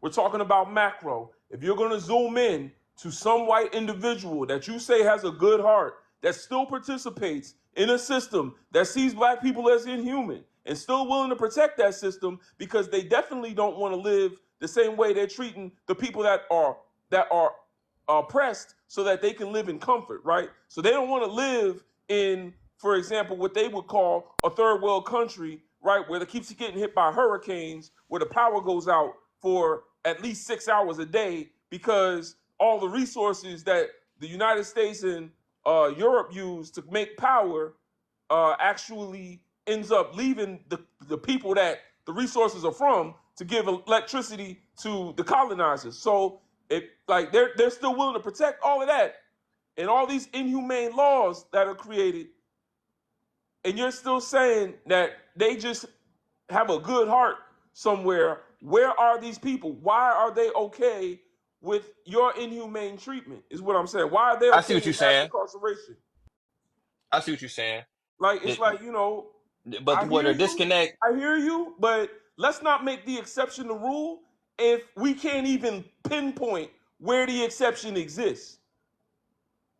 Like I get you on a like theoretical level. Like it's possible that No, some white person born outside the system of racism, white supremacy, was raised by wolves, don't even know that they white, and this person had a good heart and sees all humans as the same. I understand the Tarzan effect, where they even look at monkeys the same. You know what I'm saying? It's the same as humans. Like, listen, you know what I'm saying? Like, I'm sure that's out there no, somewhere. I get what you're But saying. I see what you're saying. But let me respond. So what you saying is you don't think there is no white person out here born fighting in for us, society, fighting born in for us. society, born in a world where they see themselves as good people on TV, where they see blackness as something to fetishize or vilify, where they see criminality on the news, mostly where black people and immigrants are seen as criminals or non-white people, and they have laws in the countries in these countries where things that black people normally do as part of their culture is seen as criminal acts, or things that black people do in order to survive racial oppression is seen as criminal. Where they start to associate criminality with blackness. You're telling me that there's someone out there that's white, don't know that they white, because as soon as they know they white, they racist, right? Like as soon as they know that they have privilege in a system built on the blacks of black people, they immediately have internalized a false identity. Whiteness does not exist other than to maintain control over all non-white people. Like that's the reason it was invented in the first place. So you're telling me that there must be some white person out there born in the wilderness. And I'm telling you, if that's the case, I understand. But why hasn't the wilderness children come together and formed a Black Lives Matter movement of their own, where they are out here replacing injustice with justice and fighting racism with counter racism? I'm trying to figure it out. Where they at? Okay, I see what you're saying. You saying why they ain't team up and form like some sort of like Black Panther Party or It's 200 million of them, organization. Wes. It's 200 million of them in this country. 200 million. That means if 1% of them were to feel the way that you saying, one out of 100, then brother, that'd be 2 million people. That's bigger than most cities in the United States. Where the hell they at? We can't even get 1%, Wes. That's what you're gonna give them? Let's go 0.1%, Wes. 100,000. That's still bigger than a majority of cities in the United States. Not all of them, but a good percentage. Where the hell they at, Wes? Can I say something? Hold on. Oh, sorry. Oh yeah, oh yeah, oh that's Sister Glit. You already introduced yourself. Go ahead, talk to us. Okay, so Wes, my thing is, trauma can be embedded in DNA, which means that it could be, passed on for generations and generations and generations. And granted, we are still affected by things from slavery, things that haven't physically happened to us, but our ancestors, like being afraid of water or how we discipline our children or how we speak to each other, right? And if I'm telling you that now, if you don't know that, but now that you know that, do you think that it makes sense to give grace to people that are still psychologically affecting you? Not just psychologically, but economically. Like, you think that it makes sense to give grace and so much benefit of the doubt that you were just saying, like, oh, we're all human. To you, it makes sense to do that. When we have generational trauma over hundreds of years that's still happening, and we also have present oppression. So there are things that happen to our ancestors, and then there are things that are happening to us. So you think that it makes sense to give grace to people that have sinister nature that against your kind, our kind, essentially. And your response is humans are humans. Like, you think No, that I didn't it say makes sense humans to. are humans now. But first thing, what the host just told me, I never thought about it like that. I never thought about it like that. But in the past, we have seen presidents, John F. Kennedy, who did fight for civil rights and his family, and they got murdered. Okay, Oh man, y'all, yeah, listen, man, but just we already got flags, man. Y'all, yo, everybody that's up here that's about to talk, please don't say these violent terms. Please Okay. don't say murdered. Please don't like use unalive. Please, Okay. I already got flagged today. Sorry. You know these C Rackers gonna Mm-hmm. take me down. You know what I'm saying? Mm-hmm. No, But continue. yeah, but no, I was talking to him, Sister Glid. I'm not sure. I didn't hear you say it, but either way, just please respect the live because I had to drop him. You know what I'm saying? I'm not even mad at you, Wes. I respect a man that changes their mind based on new information. I'm the same way. You know what I'm saying? Believe it or not, it's just this is an area where I can't really be convinced much without new information, and I've gone through a lot of information on this topic to the point where I'm past the learning part and actually doing something about it. Me and Brother Timothy are both directors of a nonprofit 501c3. If you want to donate, the Cash App is in my bio. The link is in my bio. If you want to make monthly donations, B1 Initiative Foundation is a nonprofit that works with global Africans, meaning African Americans, Africans from the continent, Africans from South America, Canada, wherever you at in Europe, and we're building Sankofapedia, a Wikipedia that is built from an Afrocentric perspective because there is nowhere on the internet that you can learn your own history as taught to you by our people. No one has a website like this. It doesn't exist. We're making a website that does not exist. Intentionally, it doesn't exist. If you want to learn more, I have a video on my page. It's called Sankofapedia. Go ahead and check out the video, and it will teach you more about it. But I appreciate anyone that's open-minded enough to get new information and kind of learn from that. I'm gonna go to the next guest. Lyrical, give us your age, your race, and your pronouns, please.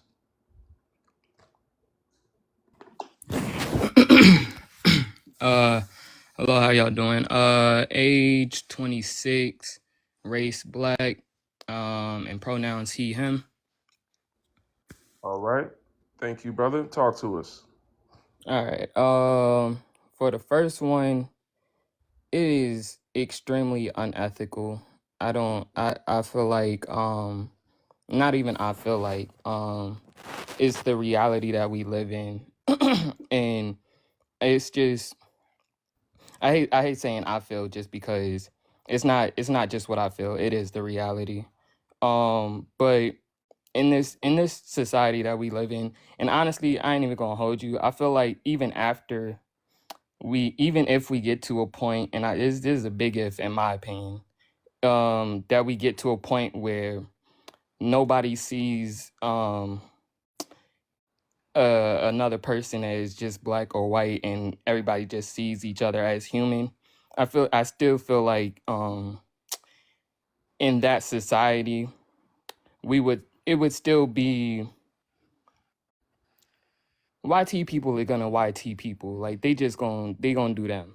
And I feel like at the end of the day, it's no we've gotten to this point. At this point, once race was created, I don't see any going back to, like, I just don't I can't comprehend that things will ever like change, like their outlooks looks on how they perceive us.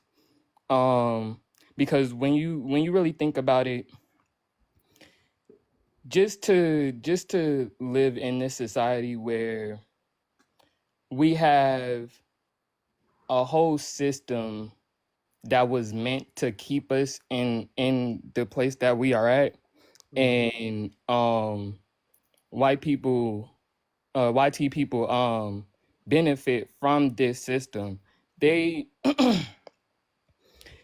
there's way too many studies that show that they do not see us as human. That's why I hate the whole we're all human, we all bleed red. Like that makes no sense to me, because if it was like that, we wouldn't be where we at right now. Like I don't like, and I really wanted to talk to the guy that was just speaking before me, because you got to take the time to understand the reality that we live in.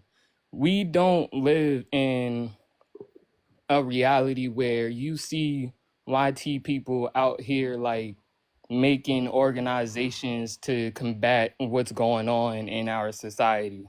Like that there may be that little 2-3 people that you may meet in your life that you feel like, oh, they don't see me that way, da da da da. But it's like, but what are they doing about it though? Like they're not out here talking to their people about how they need to dismantle this system and all that. Like they're not, like it's not happening. um I had so much else to say, but like, normally I like to write down my notes, and I ain't have Oh time to yeah, I write remember down you now. notes. Yeah, you did write down notes last time. Yeah.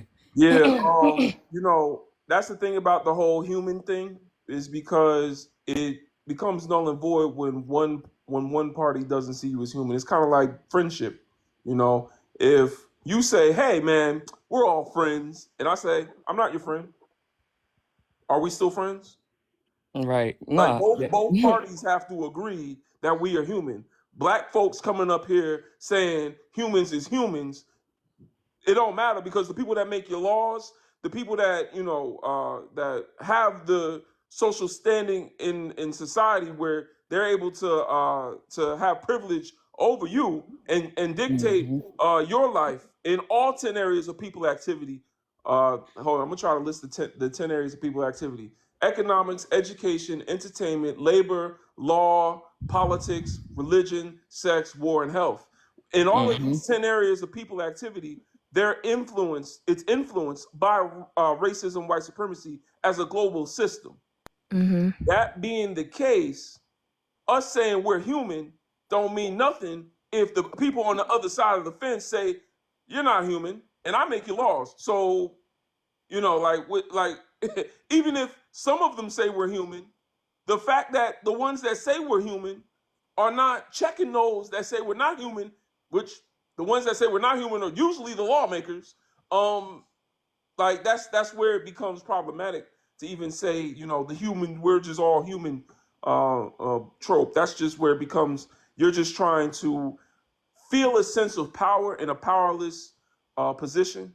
We as Black people are powerless to whether those in charge of those 10 areas of people activity can we'll see us as human or not. So we're not in charge of that, but we can't change that. But we like to imagine that they see us as human, so it makes us feel more human. It's a form of validation. You know what I'm saying? That we need from Absolutely. them. Absolutely. And for that second one, can you be pro-black and marry non-black? That people don't be understanding what it actually means to be pro-black. Like they think like they be thinking that, oh, just because I donate to black organizations, or Hmm. oh, I shop black, oh, that's all it takes to be pro-black. Like, nah, but being pro-black is like an active doing that every day you choose black. Like that Every there day. there's no way you can be in it, let alone be in even in a relationship with somebody and be pro-black. Like Hard. it just doesn't make sense. That's literally going against your people, going against your ancestors, going against everything that we need as a people to come together. Like it just doesn't make any sense. Absolutely. um one of the things that I like that I tell people is, with me, I feel like my friends I consider family. So I can never have a white T person as a friend. I can never have a white T person that like is in my circle, because that that's going to there's eventually going to be a conflict. Is always going to be a conflict. You can't you can't keep wanting to um be with these people and not understand how having them in your close vicinity is going to separate you from the community. Like just like last time I was up here, I told you like I really like be resonating with like the examples and stuff that you be saying, um like the whole concept of I'm sorry, my thoughts began so jumbled. I'm the same way. When it comes to having oh, there we go. When it comes to having the organizations that need to take place for the black community to get to where we need to be, there's no way you can have any white T person in close proximity of that, because that's automatically going to be a way that anything that you're building can be dismantled. And like history in itself has shown that even some skin folk and kinfolk. And just off of that, like that alone, we have to be extra on it. Like we have to be on it to like the umpteenth degree. Like there's no room for error at this point. Like where we're at right now in this society, there is no room for error. We have to be on code, like y'all be saying.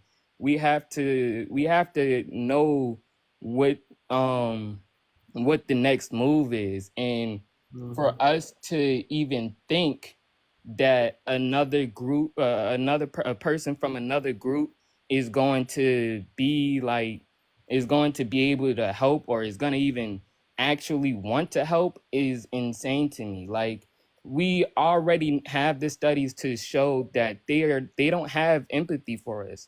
Like it's been proven that they lack the empathy needed to even consider us as human. Last time I was on here, I said that um dang, I hate when this happens. The last time I was on here, I said that when it comes to society, no, not society, when it comes to, man, this is why I be writing my notes, because I be having it on me and it just be leaving. uh, It's cool. I be feeling like I'm getting old. That's crazy. Brother, you I'm are only not 26. alone. You are not alone. If I don't have a little scoop of lion's mane, y'all be talking to Lions, a. man. Yeah. You're fine. Yep. Like it's crazy. It's mind blowing to me for people to even think that that you can have like any type of advancement with them around. It's just not gonna happen. It's Not not going. possible. I don't see it ever happening. Um All right. I'd be having so much more to say, but I ain't write my notes, so I can't get to the nitty gritty that I want to get to. I love being up here. I love listening in on your live, Kron's live, Diva's live, Black is Beautiful. Shout out to all of them, cause like I really be getting knowledge from y'all, like, and it like when I'm going through my day to day, like I be feeling like it ain't nobody out here that really understand, and like whenever I come on these lives, like it just reinforces like, all right, we getting somewhere, like it ain't all doom and gloom, we getting somewhere. Mm-hmm. All right. That's well said. Absolutely. Well, thank you, brother. You remember something? Before you go to the next person, Yeah. I also wanted I've been trying to get into the Discord. Discord. Yeah, I created a account and all that, and I tried to go to the link. The link was like telling me like your invite is unavailable or something like that. Did you tie an email to your account? Because I know you can make it with a Maybe phone number. that's what it is. Maybe I ain't. But you can also DM me because I check my DMs and I'll follow you so it come up. But yeah, just DM me if you're trying to get in there. I do respond. I try to get people in that Discord like it's my job. We got over 900 people in there. But I know that there's so much information in there. In there we have a knowledge center where Bro, you I can need it. I need it. I'm yeah. telling you, I need it. Yeah, we got like straight up lectures. I'll be listening to them like I listen to music. You know, sometimes I feel like listening to music. Sometimes I want to hear some. It's better than my live. It's better than any of the lives that you just mentioned. But I Because you're can talking only about straight from the imagine. scholars. Like, yeah, I can only imagine. That's why I need to get in there. absolutely. Well, yeah. So yeah, if you if you can't get in there or anything, just DM me. All right, that's a bet. All right, brother. All right, so I'm gonna go to the next guest. Shut. I'm not gonna say all that, but your name is Shut. It starts with Shut. Could you give us your age, race, and pronouns, please? It's Shut. My name's Shawnee. I'm sorry. All right. Give us your age, I'm race, and black, pronouns. Yeah. 29, and she, her. All right. Talk to us, sister.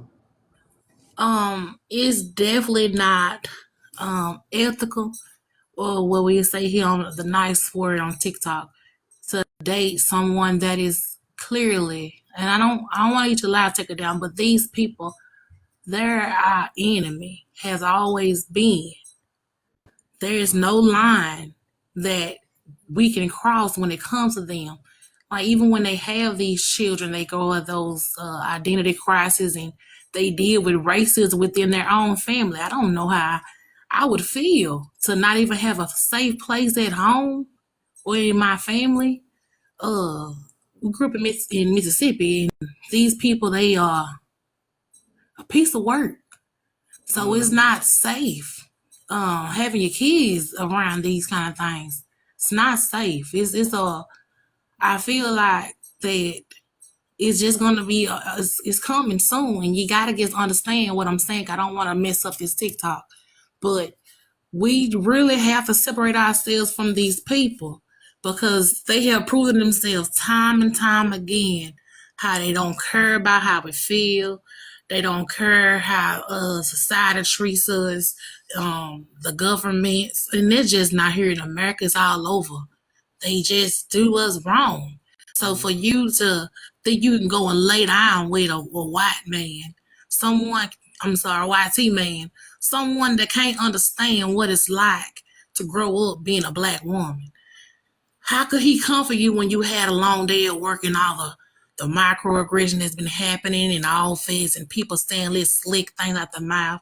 And you don't want to be deemed that aggressive lady that just don't know how to talk and can't be professional. You know, it's already a thing when people already judge you just off your skin based on how you talk, your educational backgrounds.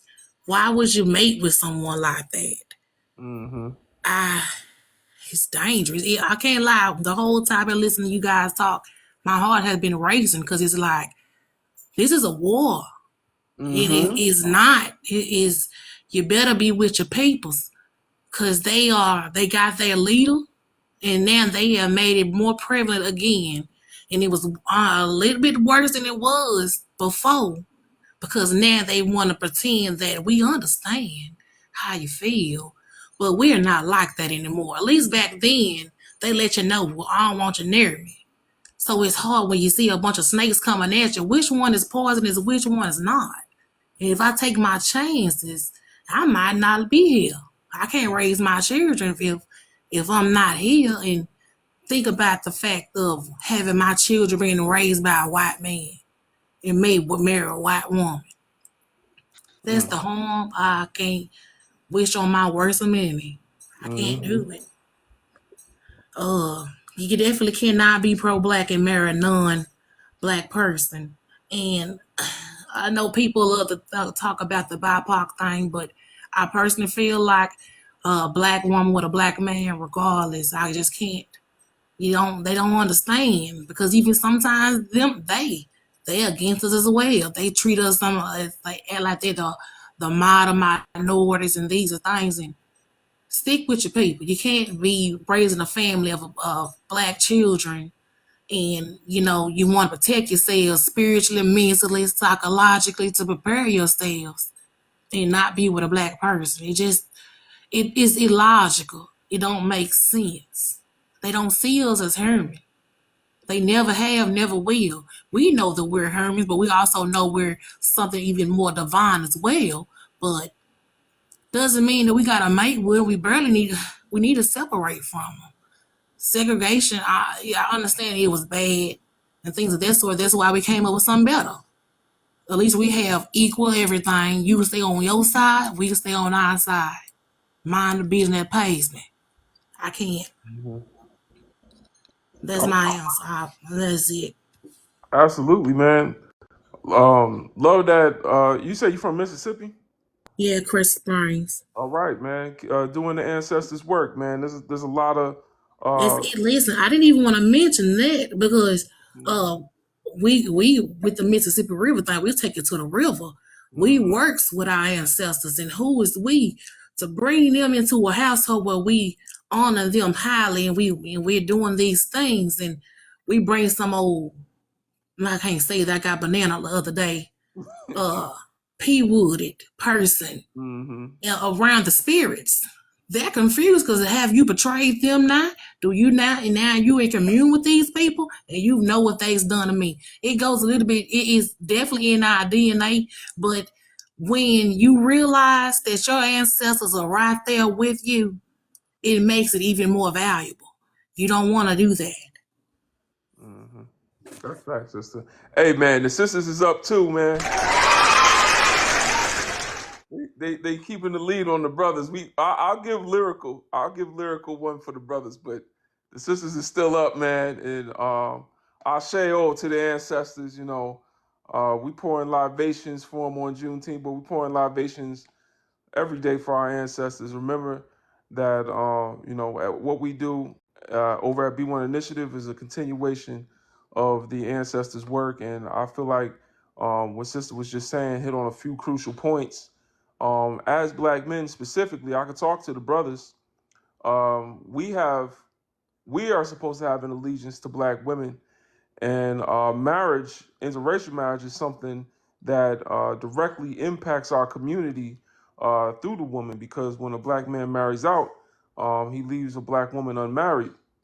Black women are the most unmarried demographic in America, and that is something that is also when it comes to having a child, an unmarried Black woman is so closely, uh, basically the statistics for unmarried black women to go below the poverty line is so closely correlated that it's a predictor at this point that if a woman is a woman in our community is unmarried and has a child, that she is going to fall below the poverty line. And when a brother leaves a sister with a child, he has doomed her to that fate. You know what I'm saying? So, brothers, it's time for us to step up to the plate and stop trying to fit ourselves into a community that has never sought to do us any good, but instead to unite with our sisters in the context of our oppression. Nothing is in white supremacy as it should be. As it should be. Love is supposed to be love, right? That's all it's supposed to be. It's just supposed to be I love you, you love me. We just got together. I think you look nice. I think the way you act is nice. I think, I think you're a nice person. Let's just get together. We don't have that privilege right now. We are at war, like Sister just said. And that's something that speaks to orientation. Orientation is when you know what time it is, where you at, and who you are. We are a people at war. And when people are at war, the men start to dwindle because the men are the direct threat of the oppressor or the other side. So the men in our community are being taken by pew pew violence, by mass incarceration, and other systemic things I don't want to say on this live, but also because we marry out twice as much as the sisters do, and at a rate higher than any other, well, not any other demographic. I think Asian women are number one, but we right behind them. And so understanding this, understanding that our male population is dwindling because we're in a war, it behooves us as black men to say, you know what? We don't got the luxury of love right now. But I see you, black woman, as a comrade. Don't fetishize her. You don't have to sexualize her. You don't have to see her as something to be conquered. But you can say, black woman, I understand that we both have a system we can survive if we were to just come together. There was a time in this country where it was illegal for us to get married. Do y'all know that? We're the only people group who, at one point in this country's history, it was illegal for us to even get married. Why did the oppressor want that? Because us coming together creates a type of power that is a direct threat to the current power structure. And I think it's very important that brothers understand this better because it's not just about love. Because when you say that you love that white tea woman and that's the reason that you're with her, that's a damn lie. Because you could have walked up to her and she could have said, "Get away from me, you filthy N-word." You don't. It ain't no just love. The first thing you had to think is this someone? Because all black people have to think this, including the sisters. Is this someone that is constructive and conducive to helping me survive oppression? Is this someone that can help me continue to survive in a hostile environment? And that's why sisters have the conversation about whether a man can provide. Not to say that men have to define themselves by their ability to provide, but the woman has to think about her survival and the child's survival. It should there become a child in that out of that relationship. So we can't place blame on each other. Black men, it is time for us to have an allegiance to our sisters and our comrades, and I think that's important. That's an important part of the discussion. That's the reason I got this Disney character, this Marvel character up here, Luke Cage, kissing on a white woman. He's supposed to be all pro-black, and look at him. But anyway, let's go to the next guest. Don't forget to keep tapping like y'all. We're trying to get over 100K. We're gonna go to the next guest. Fat Baby, you were up here before. Give us your age, race, and pronouns. Can you hear? Yeah. All right, talk to us.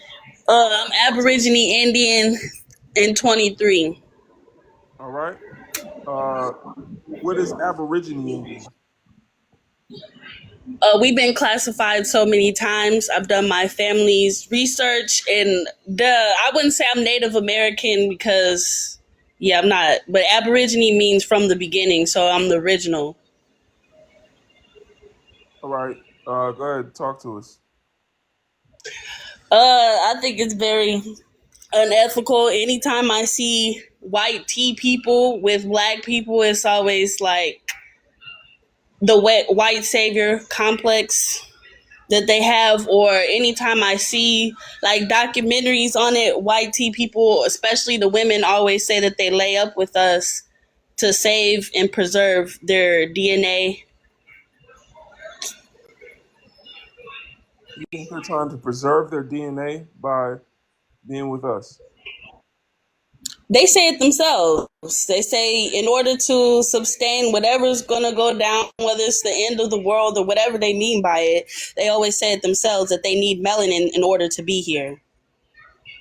And you think that a white person is going to tell you the truth? Well, actually, brother, just there has been a couple of video clips that have come out Hmm. from like YT people who thought that essentially, the camera was 100% on, but also like with the studies of melanin, we can tell that yeah, that very much so is subconsciously something that they're trying to do, and You some of don't them think that's are. consciously a fetish and a reason for having sex? Because when they look at us, the first thing they think about is sex and procreation. And I understand that. But at the end of the day, that speaks against white genetic survival and the teachings of Dr. Francis Cress Wilson. Why would they intentionally decide that they want to wipe out their recessive genetics um, in a way to, wear our skin? Yeah, Because that's the whole reason for racism, in a psychology perspective, is to preserve the white race. So why would they want to do the opposite of that? yeah. No, it's not all of them, but it's definitely a good chunk of them have started to look into the research papers and realize that, oh, you mean the only way that I'm actually going to survive in the future, or the only way that my next of kin or next bloodline is going to survive in the future, is if I intermix. So some of them are definitely doing that specifically for that purpose. I understand the rhetoric, but I don't think that's part of the psychology. I think that's part of the fetish. I think that's part of looking at a black person and seeing them as a sexual object and thinking, I can procreate with you and use your body as I see fit. But you're telling me that there are white people out there that are comfortable with a world that no longer looks like them. And I don't believe that, because they've done too much fighting for 500 years to preserve people that look like them. They've done too much to preserve that phenotype for me to now talk about them as a group that seeks to eradicate that phenotype after so much fighting. Yeah, no, I mean, hence the reason why they're trying to figure out ways to utilize the biological advantages of melanin and African genetics without compromising, or to them compromising their whiteness. So, yeah, I mean, yeah, but there's definitely some of them that do. Some of them, like, some of them want the benefits that is associated with that. So, yeah, it goes into the fetishization, the possession, the eugenics, and yeah. Okay. Go ahead, Fat Baby. Yeah, that, and sometimes they Also, a do. lot of people were asking in the comments, uh, are you from India type Indian, like Asian? No, I'm not. I'm from here, Where's Turtle here? Island. Where? Before it was the America's Turtle Island. I just don't classify myself as Native American because that's not what my ancestors were. They weren't Indian either, though, because they're They not from were. India. I've done my research. So they were from India? No, they were from here. I'm confused. I'm so confused. Like, what are you talking about? I'm confused as hell right America, now. that's what the colonizers call it, but I respect my ancestors, so I'm not going to say I'm from the United States, But you America, said whatever, when it was Indian. Turtle You said Island. Indian. Indian is a word that was created by white folks when they went to India and they found the Indus River, and they decided to name the whole country of India after a river. So they said, the Indus River, we're going to call all of you Indian. And then Christopher Columbus wanted to find a shorter route to India, by going west instead of east and came to the Americas, what we now call the Americas, and called the people there Indian because he thought he had landed in India. And you're saying that you're an Indian like the colonizer. Indigenous, or Aborigine, Iniji. But these are all terms given to you by a colonizer because you think people before a colonizer came around were just saying to everyone, "Hey, we're indigenous. We're indigenous.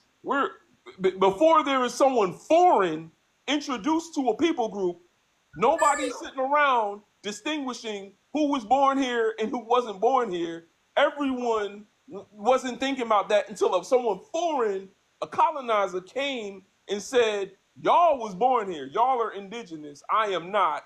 I'm from Europe. Let's just make that clear. I am not from here. So indigenous is a distinction that had to be made by colonizers. So once again, you're taking on a colonizer's identity. Whether you Well, I can't say that I'm black, and I can't say that I'm not native, or I can't say that I'm African American. So I could just say that I'm Aborigine. So can you explain why you can't say that you're African American and why you can't say that you're black? Both are terms I'm confused. How did we go? Because we've been reclassified over and over again. I'm surprised they haven't made a new name for us yet. Well, a part of the reason why we continue to try to associate ourselves with multiple names and they keep on classifying in different names is because they're trying to, in a sense, remove our African roots from us. Our origins are in Africa. This land is the land that belongs to indigenous people groups. It does not belong to us. We were brought here on the slave ships. Not to say that we were slaves, we were enslaved, meaning that we had a great injustice done against us by people of European ancestry. But our roots date back hundreds of thousands of years on the continent of Africa. We built civilization from the very bedrock of its foundations to the very top of its golden statue. Like we did that. The only reason why Europeans even have concepts related to civilization is because we built it first, and then we took pity on them and then taught them a little bit of what we knew. I'm confused. We went from India to America to. I'm confused. I don't know. Fat baby, we're gonna keep it pushing because we're talking about race, and you clearly don't know what that is. I'm gonna go to the next guest. Don't forget to keep tapping like y'all. We almost at 100K. We got to get above 100K. I will turn the comics back on when we're over 100K. We got 3K left. Please, let's get to 100K. Peace, smart sister. What's going on? Ooh, child.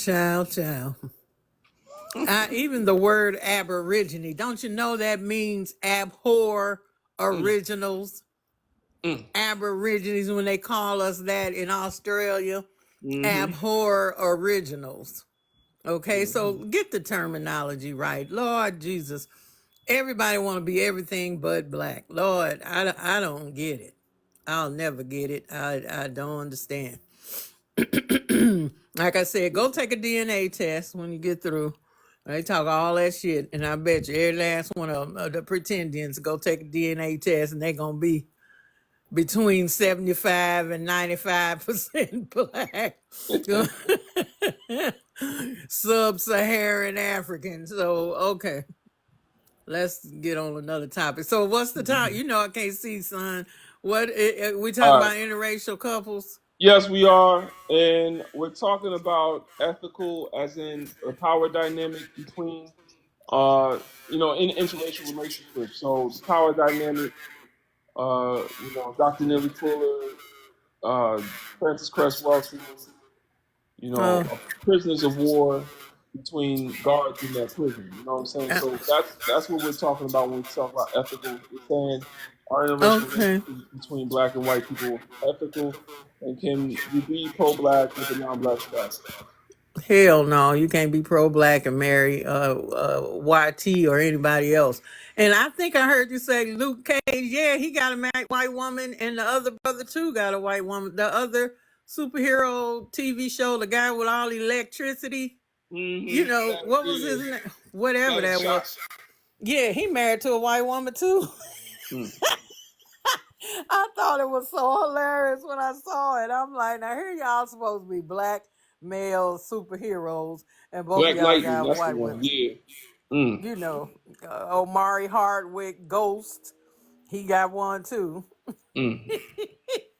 But anybody knows, anytime you in a black and a white or relationship, somebody is compromising, and 9 times out of 10 it's us, and the white person has all the power in the whole thing. I just got off of another live too, where because the highest amount of brothers marrying white women, but it's the highest divorce rate as well. Right. And they was like, well, black women and white men have the best relationship. They don't get divorced. I'm like, well, a sister that would go out like that, and I hate to say it, but what this one brother said, bed wenches, Mm. of course they're not gonna have no whole bunch of problems. Because I look at it like this: you had to forsake your own man, to do that. And if that's what you want to do, me, legend. Hey, like I Mm-hmm. say, American League and National League. So you want to go and go be on that American League, go right ahead, but leave us the hell alone. And why are you fighting and caping for folks, so hard? If you happy and you did it, good. Then if we say you're not pro-black, you're not pro-black because you chose not to build in your own community. So how can you sit up here and say, well, yeah, I still, I give money to the Black College Fund, and Mm. I still do black stuff. What? Well, no, it's just like the N word. If we say you can't say it, you can't say it. Mm-hmm. Period. End of story. Done. I don't need no research. I don't need a study. I don't need no. If that's what we say, then that's the way it is. So if we are Pan African black people building our community, and we say you are not pro black by being, and I don't give a damn about the BIPOC stuff, because don't nobody come to our rescue. Stephen Mm. Biko of South Africa said that one time. He said, "Black man, you're on your own." Mm-hmm. Okay, period. We are the whole BIPOC. I could care less because ain't nobody came to save us. So Right. we done saved everybody else. So that's all. I'm through bitching, Absolutely. young Appreciate you. people. Appreciate you, Auntie. Everybody, the guest who just spoke is one of our elders in our nonprofit B1initiative.org. She's a great teacher, somebody that you would want to learn a lot from, and what you can learn a lot from, and we should learn a lot from. So don't feel free to give her a follow. I'm also going to go on to the next guest. Thank y'all for helping us reach 100K. I really appreciate that. Don't forget to continue to send gifts. We're going to show the algorithm that y'all are getting some value from the live. It helps keep the conversation going. And the next guest, Brahman, give us your age, race, and pronouns, please. Hello, I'm 37, black, and I accept all pronouns. All right. Um, Talk to us. so I wasn't gonna come up, but and hey Timothy, by the way, I wasn't gonna come up, but the more I listened, I had a couple revelations, and the main one that I wanted to say, it ties in really both questions, right? Are interracial marriages between black and white people ethical, and can you be pro-black and marry non-black people? So my family history, right? The European admixture goes back a few generations. I don't think there's any admixture. It's after slavery, but I don't think that um, there's any before, like during slavery. Could be, but based on like my DNA test as well, it shows that it matches up with where I know the European admixture is, and it's more recent, right? Last like 2 or 3 or so generations.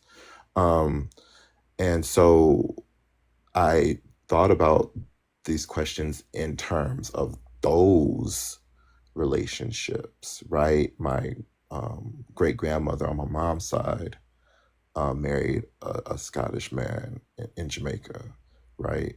And I asked myself, well, was that really consensual? Mm.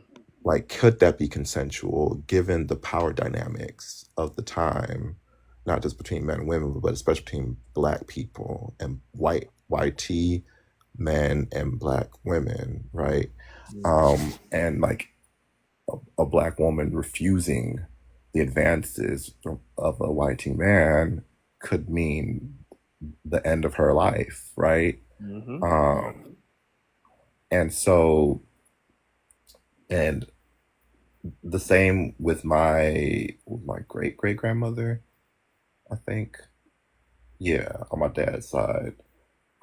She had a whole family, or I guess it was a second family for him, with my great great grandfather, who was Scottish. And he had his YT family, which is on the records. We found the records of them, listed them, all of them, but they don't list my side of the family, right? The Black side. And so, but he had, several children with her.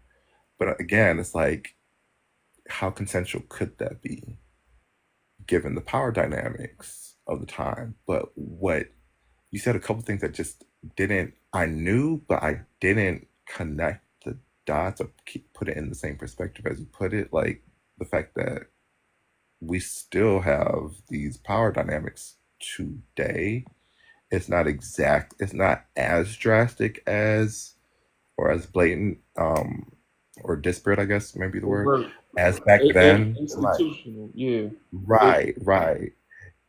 But it's still pretty apparent, right?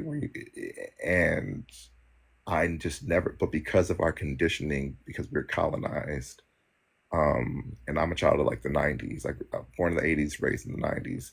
And I was raised in schools. I remember they basically brainwashed us into thinking that the fight for civil rights and systemic racism was a thing of the past that our parents and grandparents had to fight for. And we don't have to deal with that no more. Right? We're going to hold hands and sing Kumbaya. I remember a song they had us sing, "The world is a rainbow with many types of people, yellow, black, and white, brown. You see them all around." And it's just this whole brainwashing that they did in elementary school. And I remember being teased because I had like curly hair and I would wear, it would be like a curly fro, and they were like, "Oh, it's from the 70s," and da da da. Being teased for wearing like an afro. I'm like, what? Stuff like that. It was just the brainwashing. And so again, I didn't think that, and I grew up in predominantly Black,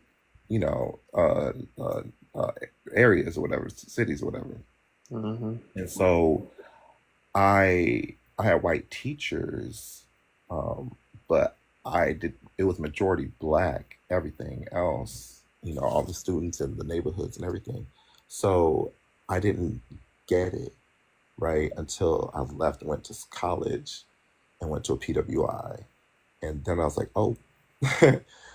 And so, yeah, the context, like I said, I didn't connect the dots with, oh wait, no, this is still the situation now. And so when you ask the question, are these relationships, these marriages ethical because of the power dynamic, right? No, they're not ethical. They can't be, right? And then, can you be pro-Black and marrying non-Black people? No, you can love being Black, I guess, but do you really? Because if you love being Black so much, wouldn't you want your children to also be Black? Wouldn't you want? I'm just saying, like, and because I'm bicultural, I can imagine being biracial and bicultural. But being bicultural was confusing enough. I remember, in America, we love to have to label everything, right? So when I was in elementary school, having to fill out the Scantron sheets and say my race, I'll put Jamaican, African American, I'll put other, and put Jamaican, because nobody taught me what to say, right? And I was taught to be proud of all my ancestry. And so I couldn't imagine how much more confusing that would have been if my parents were two different races, on top of being from two different cultures. And then, especially if they weren't on one accord about how to teach me about my identity and my ancestry, that would be a lot. So, yeah, I mean, I guess you can like being black, I guess, and marry. I don't know. I don't know how to say that.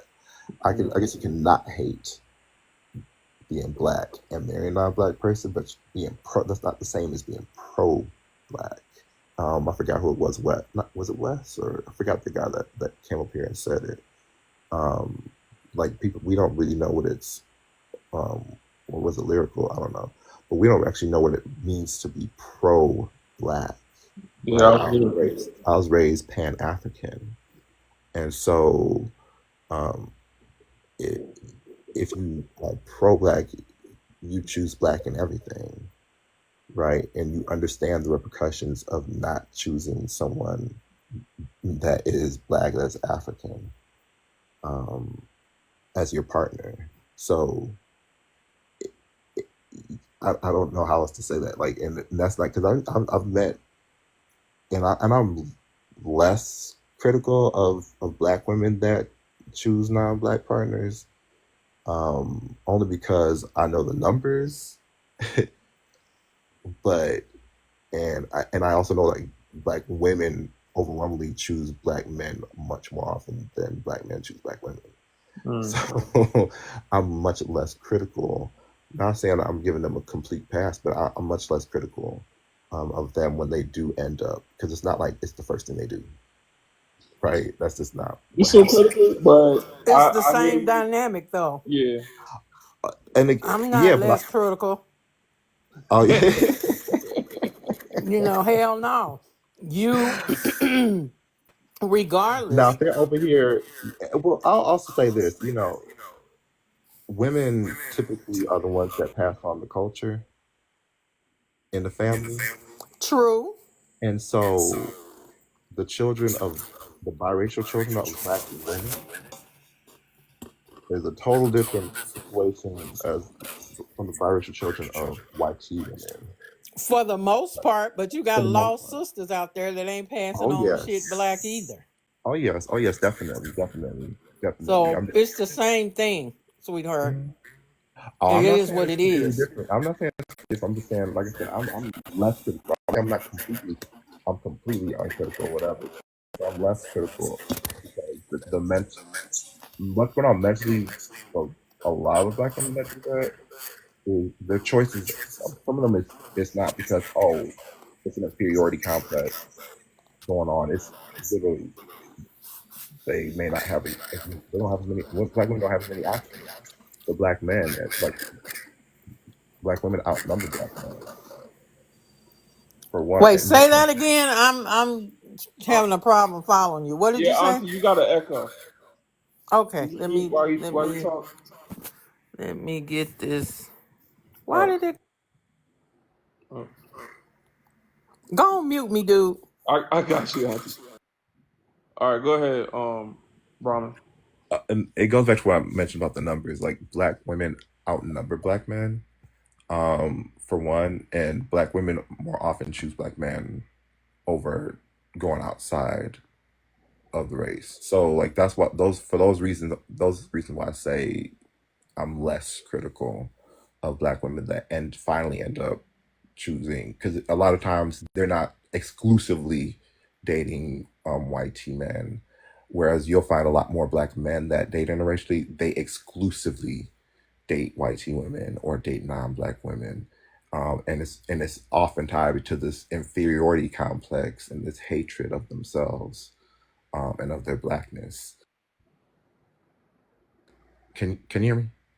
Yeah, I hear you. I was trying to see if I got the low Tanisha power was able to mode thing respond. happen.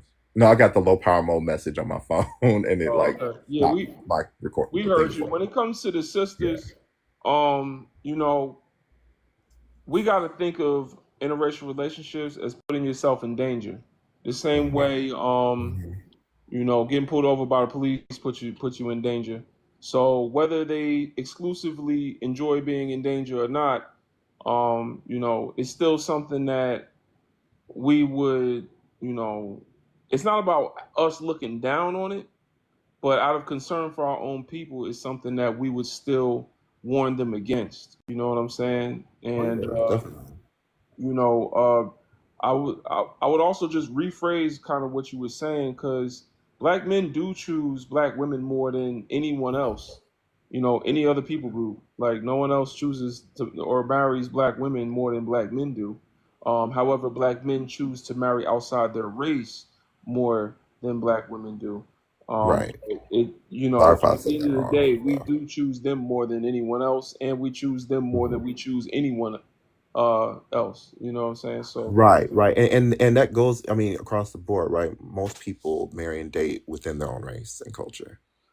mm, Um, and so and that's the other thing about these interracial relationships. You're literally going against the grain, right? Unless you were raised in a community where no one looks like you. And I mean, you're the only black family in the entire city, right, or county or something like that. I can understand how you end up dating outside of your race, but that's not the situation for the vast majority of people that even are if that dating. were the case, still problematic I'm because not saying it's not problematic. I oh, can okay. understand how, if you're literally isolated from your people, Mhm. how you would seek romantic relationships with the people that are in closest proximity to you. I can understand I that. can I'm not understand. saying it's not problematic, but I'm just saying that situation I can understand, but that's the exception, Right. right? No, what I'm saying is I can understand that anyone that does not see our people in the hostile environment that racism has created as uh, seeing us as a people at war. Like if anyone that doesn't understand that can end up in that situation, whether it's because they live around a bunch of white folks and they think I'm, that those folks ain't racist, mhm. or they live around a bunch of I black still folks see and it they as want to Stockholm see them syndrome, on to be TV. honest with you. So Stockholm, it's still Stockholm that's it. syndrome. That's That's it. I'm just saying I get how that happens, is what I'm Yeah, saying. right. Like if that's all that's around you, and that's all you were ever raised around, I can understand how you would cling to that. But it would be Stockholm syndrome. Like, Right.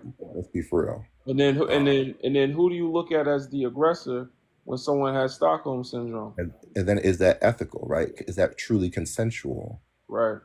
right?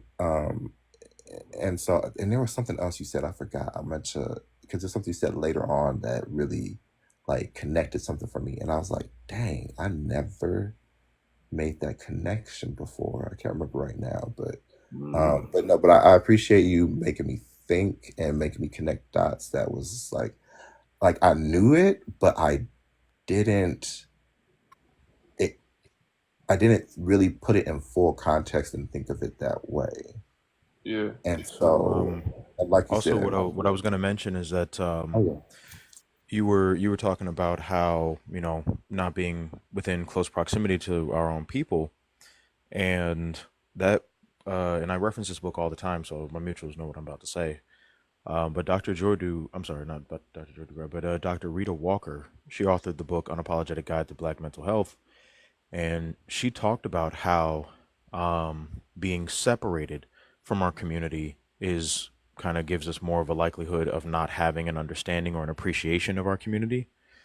And so I noticed that there's a lot of African family that will move away from predominantly black spaces, expecting that they're going to be introducing their family members to a better life, better schools. But then all of a sudden, you find out that their family members end up procreating with whomever it is that is in the closest proximity to them in those spaces, which oftentimes ends up being YT people. So she made a deliberate move as an author and as a psychologist. I believe she's either a psychologist or psychiatrist, one of the two. But she has the financial capability to move pretty much anywhere she wants to. But she chose to move herself, as well as her black husband and black children, to a predominantly black community because she knew that based off of the patients that she had seen before, when you have a negative association with your blackness, you're more likely to self-unalive.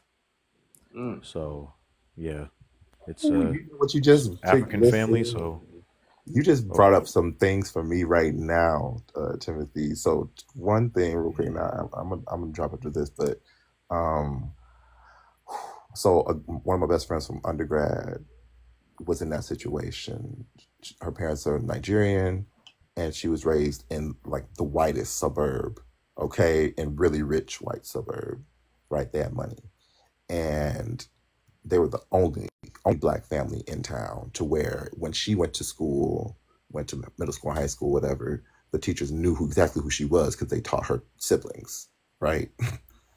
And um, so when she talks about having dated white women or white tea women or whatever, like it's not surprising because I'm like, that's literally that's was all around her. And then I think it's not that she's like only dates white tea women. I won't put that out there, but her brothers, like I'm like, and her sister married a white tea man, and I'm just like, yeah. Like, don't be surprised when that happens and when you isolate your children thinking that you're gonna, that stuff backfires. And then this dude that I was talking to, I don't understand this, but he adopted this black guy. He adopted, he had a, he has a child with I think Mexican woman. And then he adopted several other Mexican kids, which confused the hell out of me. But he just posted today online saying that I think it was his biracial child, right?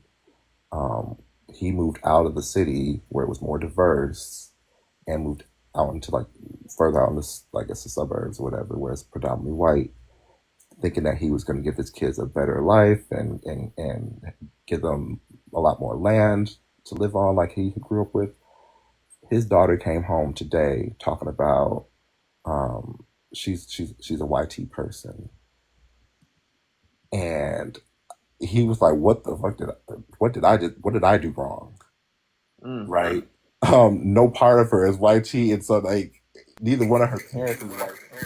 And that part, and he's like, "Oh shoot, did I do more harm than good by moving them away from people that look like them and moving them around exclusively white key people?"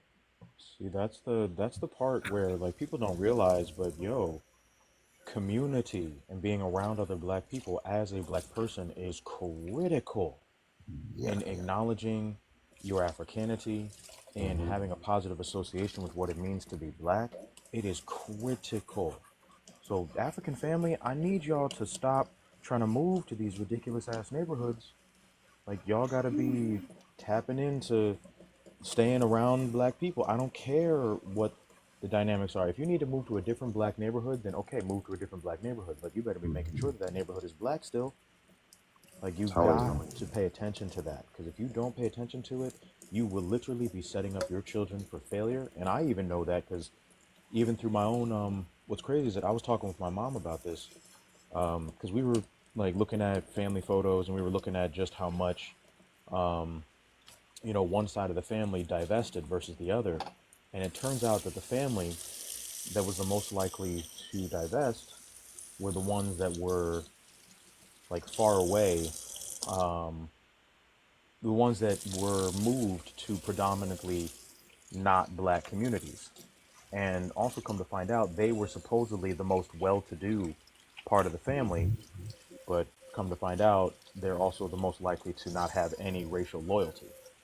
So it's just Mhm. like, wow, you got all this money, you got all this access to all these things, and all it did was lead you right into the bedchamber of the oppressor. Mhm.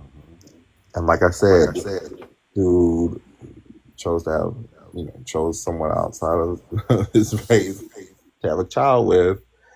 No part of this child is, neither one of the parents is YT, and they came home talking about their YT person.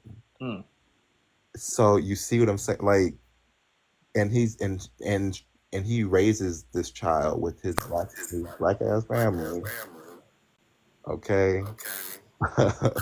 and killing Well, black that's what you folks. get in Cracker Jacks, a surprise. Listen, I So, said, and you that's my know. goodness. I'm honestly, that was one of the big hurdles for me mentally. It's like, how am I going to be raising some like Mexican kids? Like, if I'm going to be raising some kids, one, I don't want kids. But two, if I'm going to be raising some kids, they don't look like me. Well, he wanted some little brown babies with straight hair. Let's be real.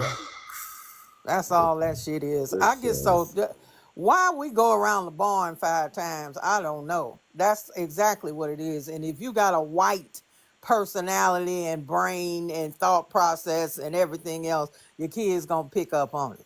So how this girl probably that's phenotypically black as hell coming in talking about she white, then what do you expect?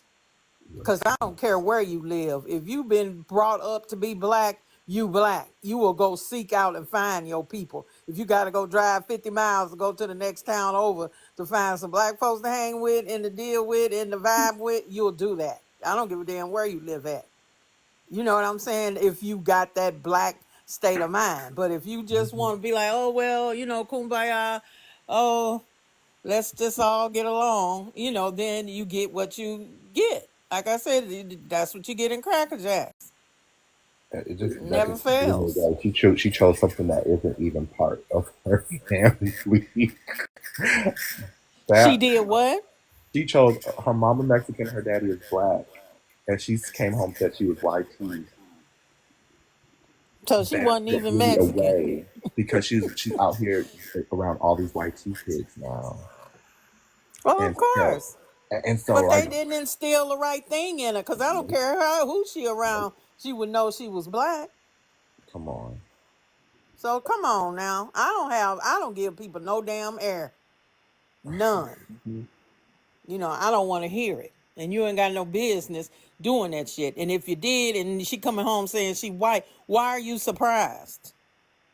I don't get Oh, it. Jerica, so Jerica, he adopted, but he adopted other kids that were Mexican. But I'm talking about his actual biological child. I'm not talking about the I'm adopted. talking about her too. I'm not. No, I'm talking. Responding to the comment in the comment section. Someone said something about transracial Oh, adoptees. I wasn't talking about the transracial adoptees. Um, I was All right, talking y'all. I about gotta go. Gotta get the out of here. okay. all All right. right. Appreciate Good y'all. seeing you again. Yeah. Yes. Auntie, I'm gonna send you an email right now. I'm working on Okay. it. All right. And everybody else, don't forget b1initiative.org, Yeah, I'm the going to join that Discord. Discord. Yeah, the Discord. We have our meeting on Sunday, 2 p.m. Central, 3 p.m. Eastern, 2 p.m. Central. You can catch us. We have a meeting and kind of discuss these topics in depth. We watch the lectures and teachings of the scholars that came before us and laid the foundation. But yeah, also, if you want to donate, you can find that on b1initiative.org's page as well. A monthly donation of $5 can go a long way as we continue to build Sankofapedia, an Afrocentric online resource for brothers and sisters to learn about their history from our perspective. If you go on the page, you can donate. There's a little button that'll take you to a link. It says like $5, $10, whatever amount that you want. B1initiative.org. You can check all that out. And then there's a little Discord button if you want to join the Discord. But yeah, browse the site. Kind of. I got a video on my page as well about Sankofapedia if you want to learn more about that project. We're basically a nonprofit technology startup that is just empowering Black people, bringing resources to our community. We've got 900 Pan Africans worldwide in the Discord, and yeah, we just talk in there and keep everybody up to date on what's going on. So if you want to know more about this conversation, only African descendants can join. Anybody non-African can donate if you want to, donate, but we're gonna only have conversations with our people in the Discord respectfully. All right. Black laws for Black liberation for Black people everywhere. I'm out. Ashe to the ancestors. Peace and black power, y'all.